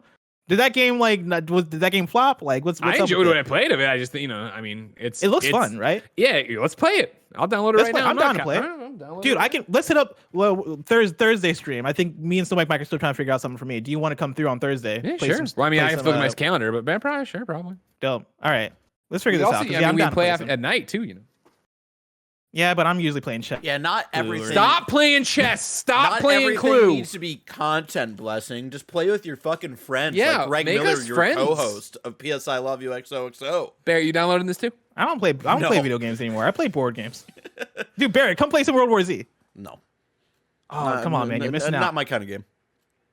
Oh, you don't like taking out the fast-running zombies that are climbing all over each other? Didn't you watch that movie with Brad Pitt or whoever? I really enjoyed watching the kind of funny Let's Play of it from a couple of years ago. That was a really fun Andy edit I remember watching, but it didn't sell me on wanting to play that game. I gotta check if I have it. I gotta go back. I guess I could get it through PlayStation Now, but who wants to do that? I'm about to Actually, be really you can download busy stuff, in right? my free time going back to Persona 4 Golden, so. But I don't even have PlayStation Now. It's true. Just fucking keep reading the games. We'll figure out how to get you a copy. And then lastly, we got a delay for Gran Turismo 7. That's been delayed to 2022 for COVID-related reasons. Understandable. There you go. Yeah, you get it. We don't necessarily need that game in 2021. Well, maybe Gran Turismo fans do, but you got enough racing games. Codemasters. You want to play Gran Turismo? Yeah, go play Dirt. I do have some PlayStation picks for you, Greg. This is where I highlight a few of the cool-looking games coming to PSN this week. We got a couple of big hitters being Yakuza Like a Dragon. That's coming to PS5 on Tuesday, March 2nd. And then Mortal Shell is coming to PS5 Thursday, March 4th. And then I have a couple of picks. Let's start with Kill It With Fire. That's coming to PS4 on Thursday, March 4th. I have the trailer here, Barrett, if you want to pull it up. The description goes like this. The spider, mankind's most ancient and deadly nemesis. As a licensed Kill It With Fire exterminator, it's time to fight back. Assemble your arsenal of increasingly excessive weapons, track spiders across suburbia, and burn everything in your path. This is one that I almost left out, except somebody tweeted at me and was like, hey, you got to check out Kill It With Fire. I think one of Andy's friends made this. Because I want to say, he was, playing early versions of this. I remember. Oh, that sounds in the when we were still in the office. He was being. Is this VR or is this just first person? I think this is just first person. It's on Steam also. For people who are not watching the video version, somebody just killed a spider with a gun. Oh, this is awesome. So you're basically really good using excessive means to kill spiders. Huh. That looks really fun. Apparently, it's really scary. They also do have an arachnophobia mode of hearing the spider crawl around and stuff like that.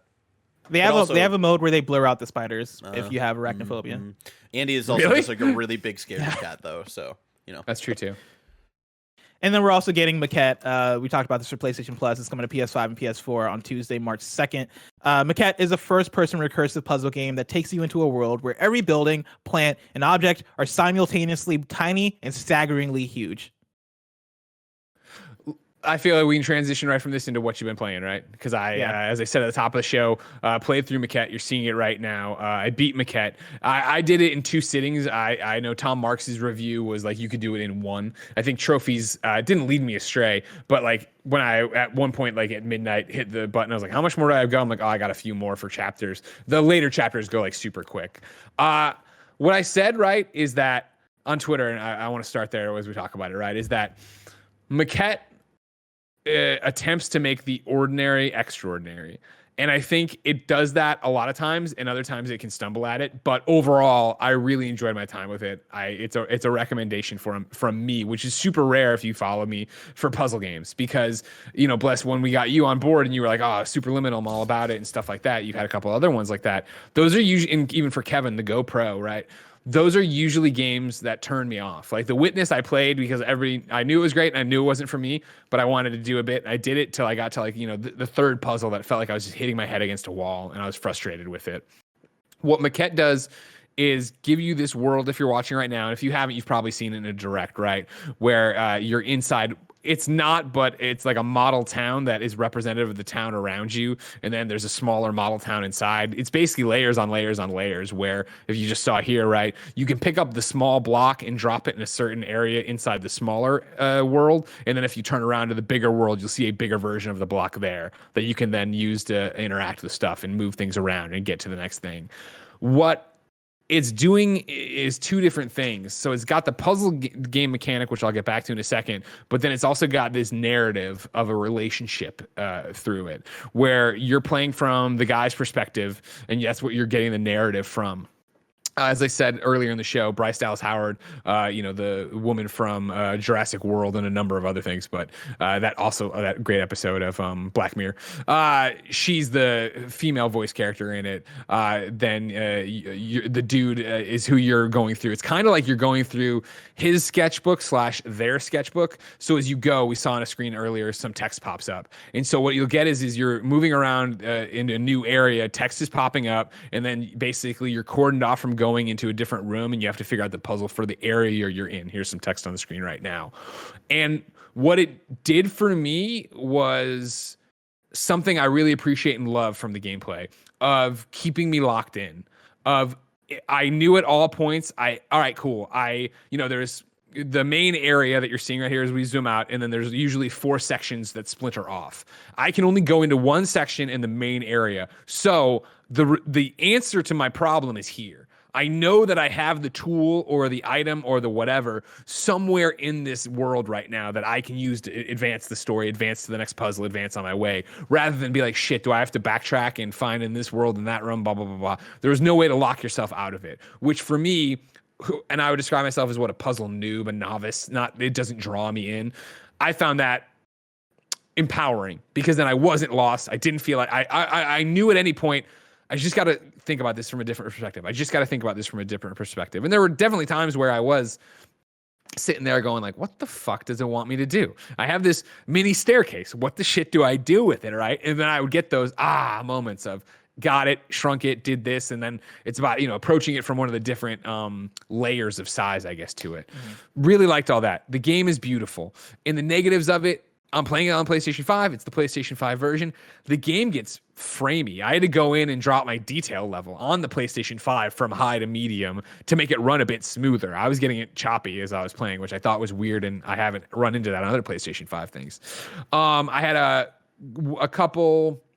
there was one part where a key item fell through the world, and I knew that wasn't right, so I had to reload a save. There was an auto save function, but for some of the longer puzzles, you might want to make manual saves as you go. And then the story is where it gets interesting. And I don't want to spoil it, obviously, because that's what's going on. But like I already said, it's the story of a relationship as you go through it. And this is more than anything, I think, where it's the trying to make the ordinary extraordinary, because it is this normal relationship and the normal life of this relationship, which I liked. I liked getting the glimpse in. Again, I think for me, Bryce Dallas Howard's VO and performance is so strong. I think she actually outshines the male counterpoint to it. Deeper in the game, they give him a bit more to work with, and I think he comes through a bit more. But early on, I wasn't feeling him. But I enjoyed hearing them, you know, because it's starting as their first meeting, them falling in love, stuff like that, and obviously milestones as they go on through their relationship. I enjoyed all of that, but there was never like the crazy edge of my seat, what's about to happen next kind of thing. It was very much like, okay, oh yeah, you're in a relationship. All right, I get it. So like when you start getting into the later stuff where you're into more a complicated puzzle and then you're just rewarded with like, and then she brought home beer. It's like, all right, well, I get it. It was, and it's weird push and pull of like, I liked getting that chapter, but I didn't feel like it was paying off into something bigger.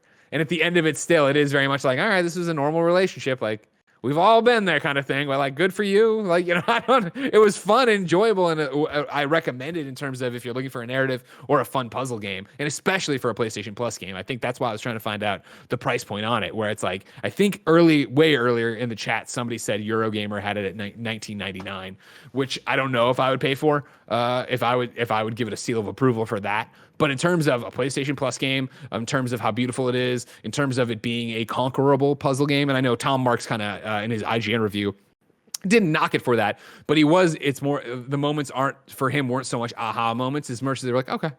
You know what I mean? Like you figure it out. Like he didn't feel like it was pushing it forward. He didn't feel like this was doing something different or changing it in a different way. And for me, as somebody who doesn't play a lot of these games, I also didn't feel like this was, you know, testing me or making me struggle. It definitely challenged me at times. And I had those moments of like, oh, okay, I see what you wanted me to do. There's a few with like actual perspective of being able to see something from behind that you have to get creative with. And it's that thing of, oh, I should have thought that, but I haven't had to use that mechanic yet. So here, the first time I used it, it clicked for me. But it's the super rare puzzle game that not only I played all the way through, but you know, when I woke up the next day, it's the first thing I wanted to get back to. And I played, you know, I had the backbone and I was playing while Jen was watching a show the entire time. Like, I recommend it for what it is for a PlayStation Plus game.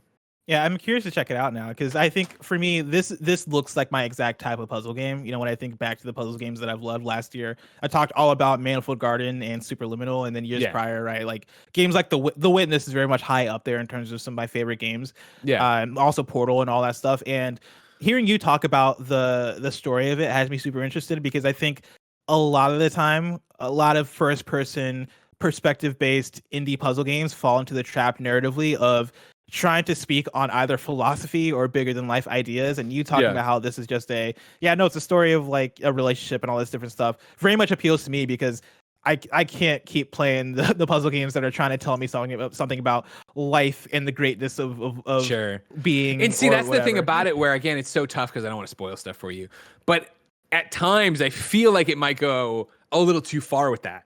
Where it is looking for a bigger meaning in like this, and it's like, all right, well, it's like, okay, like you were, you know, puzzle games love doing that, and I don't know why. Beer, like, you know what I mean? But it's also like it's clearly such a personal story of this guy's relationship that it's like, I can't fault you for it. I understand what you're doing here, and I appreciate you telling it to me, and I appreciate the journey I went on. I'm not sure if it's autobiographical or if it's just a fictional narrative, but like. Yeah, I don't want to say more and I don't want to get into it. It is set in San Francisco though, so you got that going. Oh, that's cool. Yeah. And then and hearing you say that there are less so aha moments, more so like, okay, yeah, like I'm going through emotions a little bit, like that has me a little bit concerned for how I like my puzzle games because I do love solving a puzzle and being like, fuck yeah, like I did it, like I did that shit, I'm a genius. I like that feeling, and it sounds like I'm not gonna get as much of that out of this. But either way, I'm still excited to try it out. Nanobiologist in the chat says, Greg, minor point, it's from Kenzie, the girl's perspective. And the male lead is Bryce Dallas Howard's husband in real life. Nano, follow up with me, because how is that possible since it's the guy narrating it to me and me reading his sketchbook and it's all from his perspective? Because we have to talk about the ending and stuff like that, but that would be news to me and I don't understand how that would work because I'm talking about the perspective is the male protagonist talking to you and it being his sketchbook and him talking you very, choose it all, very or is it very privately. much like this is it? No. Okay. No, it's very much that was it. What else have you been playing, Plus? What have I been playing? I jumped into the Outriders demo. That was me too. Time. Yeah, I played a little bit of that with you. I didn't play as much of it as I thought I was going to because I've been excited for Outriders since I got to demo it with Andy. Yeah. And for the little of the demo I played this time around, I think I'm at the place where I'm not going to care about the story in that game, which sucks though, right? Mm-hmm. Yeah, that's like it's not a backbreaker to me, but it is like. Oh, because like, yeah, we were playing it on stream, which of course is always fun, but I was starting it for the first time. So I was like, I don't want to make everybody sit through this, so I skipped everything, right? And when you get to the end of it or whatever, it was like, oh no, I skipped through everything. And so like, you know, then I was enjoying the gameplay of it, and then I started trying to play a little bit before the show to get my wheels back into it, and it was like, what's happening? I'm gonna have to restart this whole fucking thing, aren't I? Like, especially if my progress carries over, I don't want to start the real game and be lost. But there was no point for me where I was super invested in what was happening, was the thing, right? Even watching the cutscenes, I was like, all right, yeah, this very much seems like an RPG ass story in space, and like the characters aren't necessarily sticking out to me as anything too compelling. And I was hoping, I kind of anticipated that to be the case a little bit from our demo that we did back in August, but that was one of those ones where I'm like, okay, well, in this demo we're jumping in probably like halfway through the game. Maybe if I have context for this, I'm gonna care a little bit more. And actually jumping into the demo and getting those opening cutscenes is kind of like, it's hard for me to really want to get invested. That said, the problem is if I feel like that's going to be a huge problem for me. Is like, I like the gameplay a lot and I like playing with you guys, but if it is just that I'm running the mission and coming back and doing whatever, and then we're running, like, I want to be in the world. World is so Greg Miller too, of just like, oh, there's time travel, kind of, you know what I mean? Like, there's time jumps and stuff. There's so, shit like, going on here. Yeah, like I like the idea, and this is all in the intro, obviously, but I like the idea so much of like, is that not what Division was for you though? No, I love the Division. Like, I like taking on Fela. Like the story? Yeah. Okay. Yeah, like I liked coming back to the White House and finding out what was next, and then obviously in the DLC stuff, which is the more fresh stuff of Keener and what's going on. Gotcha. I hadn't heard many people talk about the Division story, which is why I was curious. But I guess that does make sense. And for me, Outriders, I hope there's something a little bit more there in terms of that, or maybe in expansions or whatever, they can kind of help flesh that out, because so far from what I'm getting, I'm like, I don't really care about anything going on in this world. But that said, I do like the gameplay a lot. Like, it is that Gears of War, Destiny-ish kind of thing. And I think the big takeaway for me in terms of the gameplay, and it's the same thing that I took away from my demo before, is that the way in which the special abilities all come together in the moment is really fun and really cool. Totally. Especially because the different classes have dynamically different abilities. During the August demo, or maybe it was July, during the summer demo, me and Andy we played as the Technomancer, which is the one that throws out the turret, and you can use that to mana space and do all that stuff. This time around, I jumped into the Trickster class. In the Trickster class, dope as fuck. Like, they have like this fun ability where they can basically blast out this bubble, right? Create this bubble in the world, and enemies that come through it, or bullets that get shot through that bubble, all go in slow motion, and so that kind of traps them, so you can take them out that way, and that lasts for probably like 10 to 15 seconds. You have that ability. You have another ability that is basically this melee swipe move that turns enemies into skeletons and has a really cool visual effect to it. And I also had this other move that basically made it so that I would teleport. I think I would load myself into my gun and shoot myself out at wherever I was aiming at. Having a good time with that one. And I was having a fantastic time with that. Y'all see this clip going around on Twitter either yesterday or sometime over the weekend with the Outriders demo. I'm pulling it up here. Oh yeah, this like, cutscene. It literally it's a cutscene of your character jumping over this gap. Hey, like, man, is there making a lot of video this? games are hard. I mean, I didn't see it. I didn't even get to that in the actual game. Okay. But yeah, you figure they've got to cover a load, and that's the best they could do to cover that load to get you into the new environment. There are weird technical things in the game that stick out, and so stuff like that, and then also there is weird audio bugs in the game where sound effects would be delayed, you know, after they would happen in the actual cutscene. Stuff like that popped up for me, and then I forget what else. It was like one other technical thing that stuck out to me that I was like, oh, okay, they could use some polish here. I mean, the hair and faces don't look great. The hair and faces don't look great, and then also the camera wobble in cutscenes is really weird. It's a very consistent thing that had me a little bit like, I get motion sick very easily sometimes. I think it just depends on how much I ate during the day or what condition I come into playing games in. And as soon as I saw the wobble during the cutscenes, I was like, whoa, this is immediately making me feel some sort of way. And it didn't look great in general, right? It'd be one thing it was a stylistic choice that actually looked great, but the wobble in the cutscenes, I think, is just a weird decision for that game. It's bad, yeah. But other than that, like, I enjoyed playing the game. I look forward to checking it out at launch. It's one of those ones now that I'm curious on how long I'll stick with it, because the story doesn't seem to be that interesting, and so maybe I will get in 8 hours and tire out on it. But I'm excited to, at the very least, check it out and see where that progression goes, because the synergetic stuff when it comes to using your abilities with other teammates, and me putting out that bubble and then somebody else throwing out a turret, and that creating this cool combo effect of me and my co-op partners communicating and doing all this shit at the same time is really fun. I think that is the most fun thing out of this game, and it seems like there's like a lot of places you can go in terms of upgrading and gear and all that stuff that seem like it has a lot of potential and a lot of fun in it. But I think we'll have to wait and see a little bit for that. Yeah, I'm excited to get the final thing. That's the biggest thing. Is like I don't want to re-roll a new thing right now because I don't want to be totally who was I? What's going on when I get the actual game? And then also though, I'm worried about starting the actual game and everybody's like starts at level 7 or whatever it is, level 5 and is off, and I'm fucking way behind everybody. I don't know what to do, Bless. I'm kind of there with you because I was originally not sure if I wanted to do Trickster. Now that I've used the actual moveset, I'm like, okay, I might stick Trickster, but I kind of want to see what the other classes are about. But either way, like it doesn't seem like it takes much to get up to level 7, right? That's like a no. We did it super fast, yeah. So I think it's same way of just whatever. We'll see what's up. We'll figure it out as we go. I saw both of us put Curse of the Dead Gods on our playlist. You been playing? Yeah, I didn't play that much of it. I only played a few hours of it, but it's really cool. I think you guys talked about it on Gamescast. I jumped into it after hearing you guys talk about it, and yeah, it's basically what you guys talked about, right? It's a roguelite similar to Hades. Has that same kind of dungeon crawling thing going on to it. I think so far from what I played, it seems like a very excellent game with a lot of cool ideas to it, but I can't help but to like think of it in that Hades perspective and be like, oh, but this doesn't feel as great as Hades, or oh man, there's not a story like Hades has a story. That's a big problem with it for me too, where it's great and it's mechanically great, and there's we talked about in the Gamescast, so I won't go too big, but there's things that are different from Hades from it. Yeah. But it is that idea that I played a bunch, leading into Gamescast, and then I think I played a bit before I got onto Maquette, Outriders, something else, and I saw it on the, I beat Maquette, and then I beat Olia, the indie I was talking about last week, the one that looks like, Panda Musk meets Atari or whatever. And it was that thing of like, ooh, should I go back to this? And I was kind of like, I don't really feel the draw to it. Like, I don't, like, since there isn't a story so much, it is just go and fight the next, beat the world, beat the boss, get to the next world. I was kind of like, no, I'm not going to, and moved on to something else. Really, I mean, if you love roguelike, like, I think you'd like this one. You're going to love this one. It's great, yeah. Because there are some cool ideas. The thing that caught me by surprise was basically you can choose what path you want to go down in the game when you're starting up a run, and they have this unique path you can do that I think rotates in properties and qualities and all that stuff. And so when I saw it, it was I forget what it's called, but basically if you jumped into it, it would turn the world black and white and turn off UI, and it was like this cool, like, weird way to play through a run. And I thought that was really cool. That seemed like a very novel idea. That was similar to a little bit of what Dead Cells does with their unique run throughs and that game has.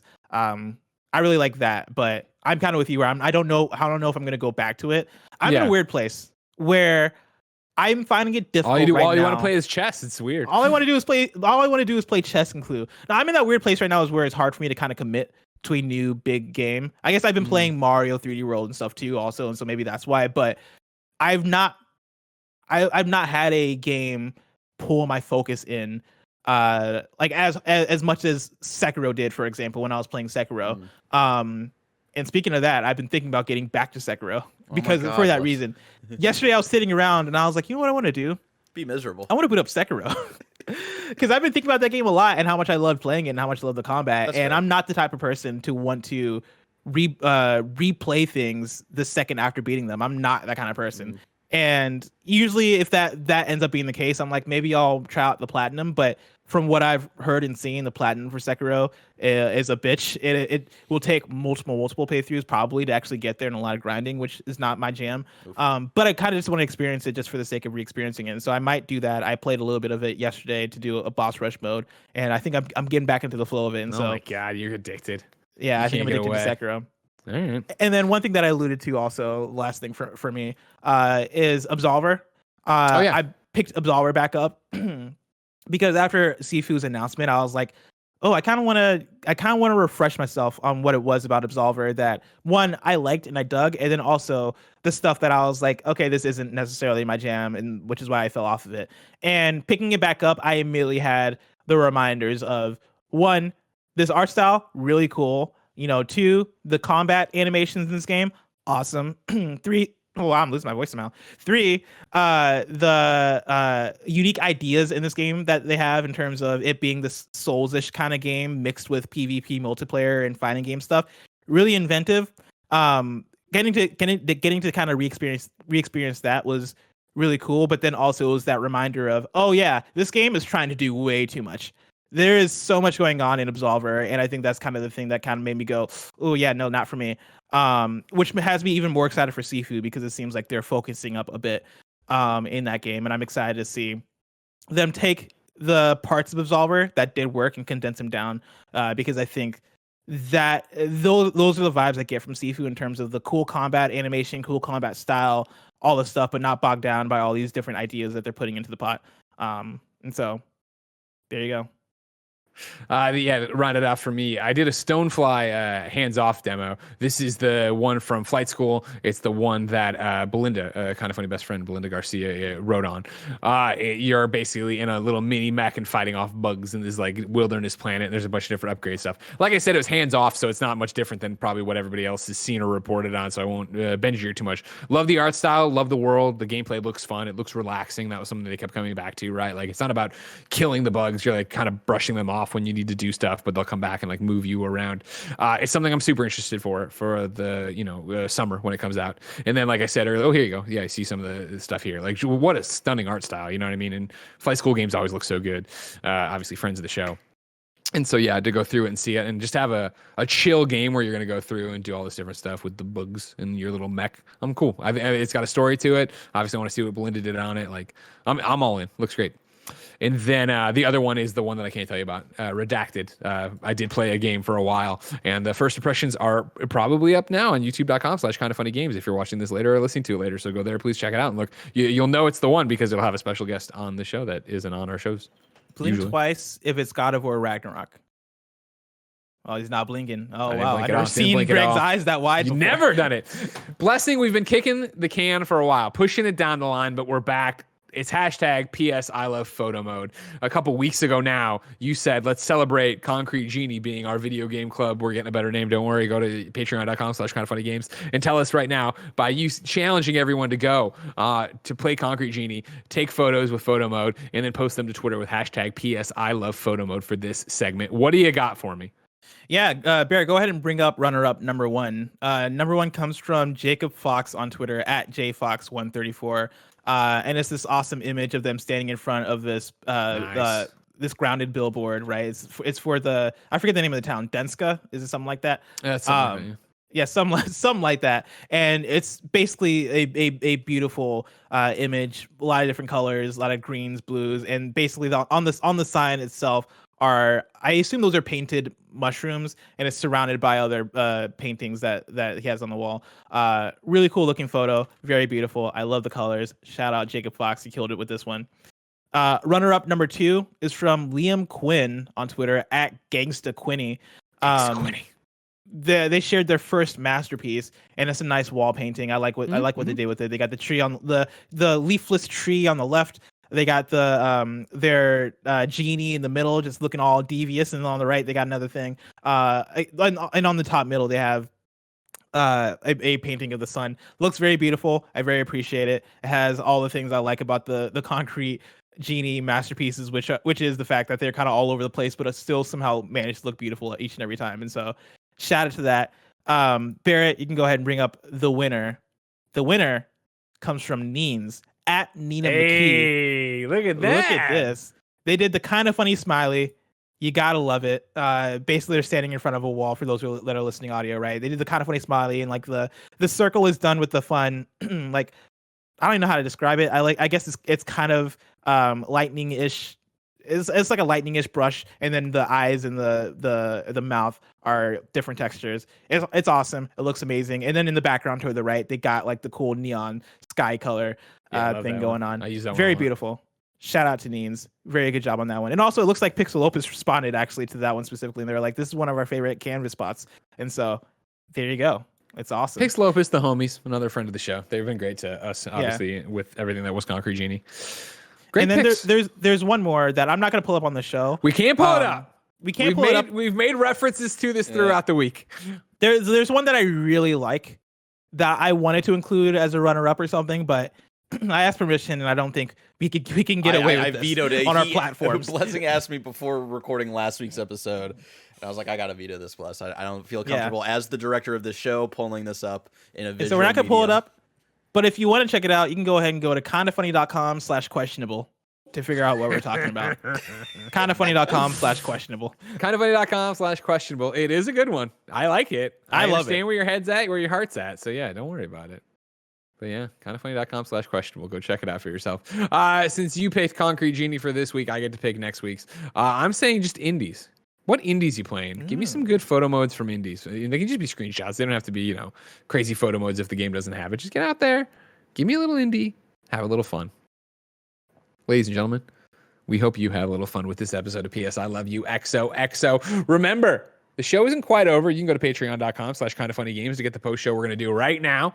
But if you went there, I guess this is an and if you went there, you could get it where you could submit your own questions. You could be a Patreon producer. You could get it ad-free. You could have a great time and support us and Kinda Funny as we continue making content. But there's other ways to support for free. You, of course, can watch on youtube.com/kindafunnygames, where that first impressions with a special guest is going up now for a game I think most of you care about. And of course, listening on podcast services around the globe, no matter where you get the show. Thank you. Consider like, subscribe, share, notification bell, all that jazz. It helps us out quite a bit. And no, until next time. And that was no, but I went, I know, because we've been talking for 2 hours. Shout out to I don't Ano. know. I know. Yeah. I know the strategy games from Ubisoft. Yeah. Until next time, it's been our pleasure to serve you. Kindafunny.com/questionable. Questionable, everybody.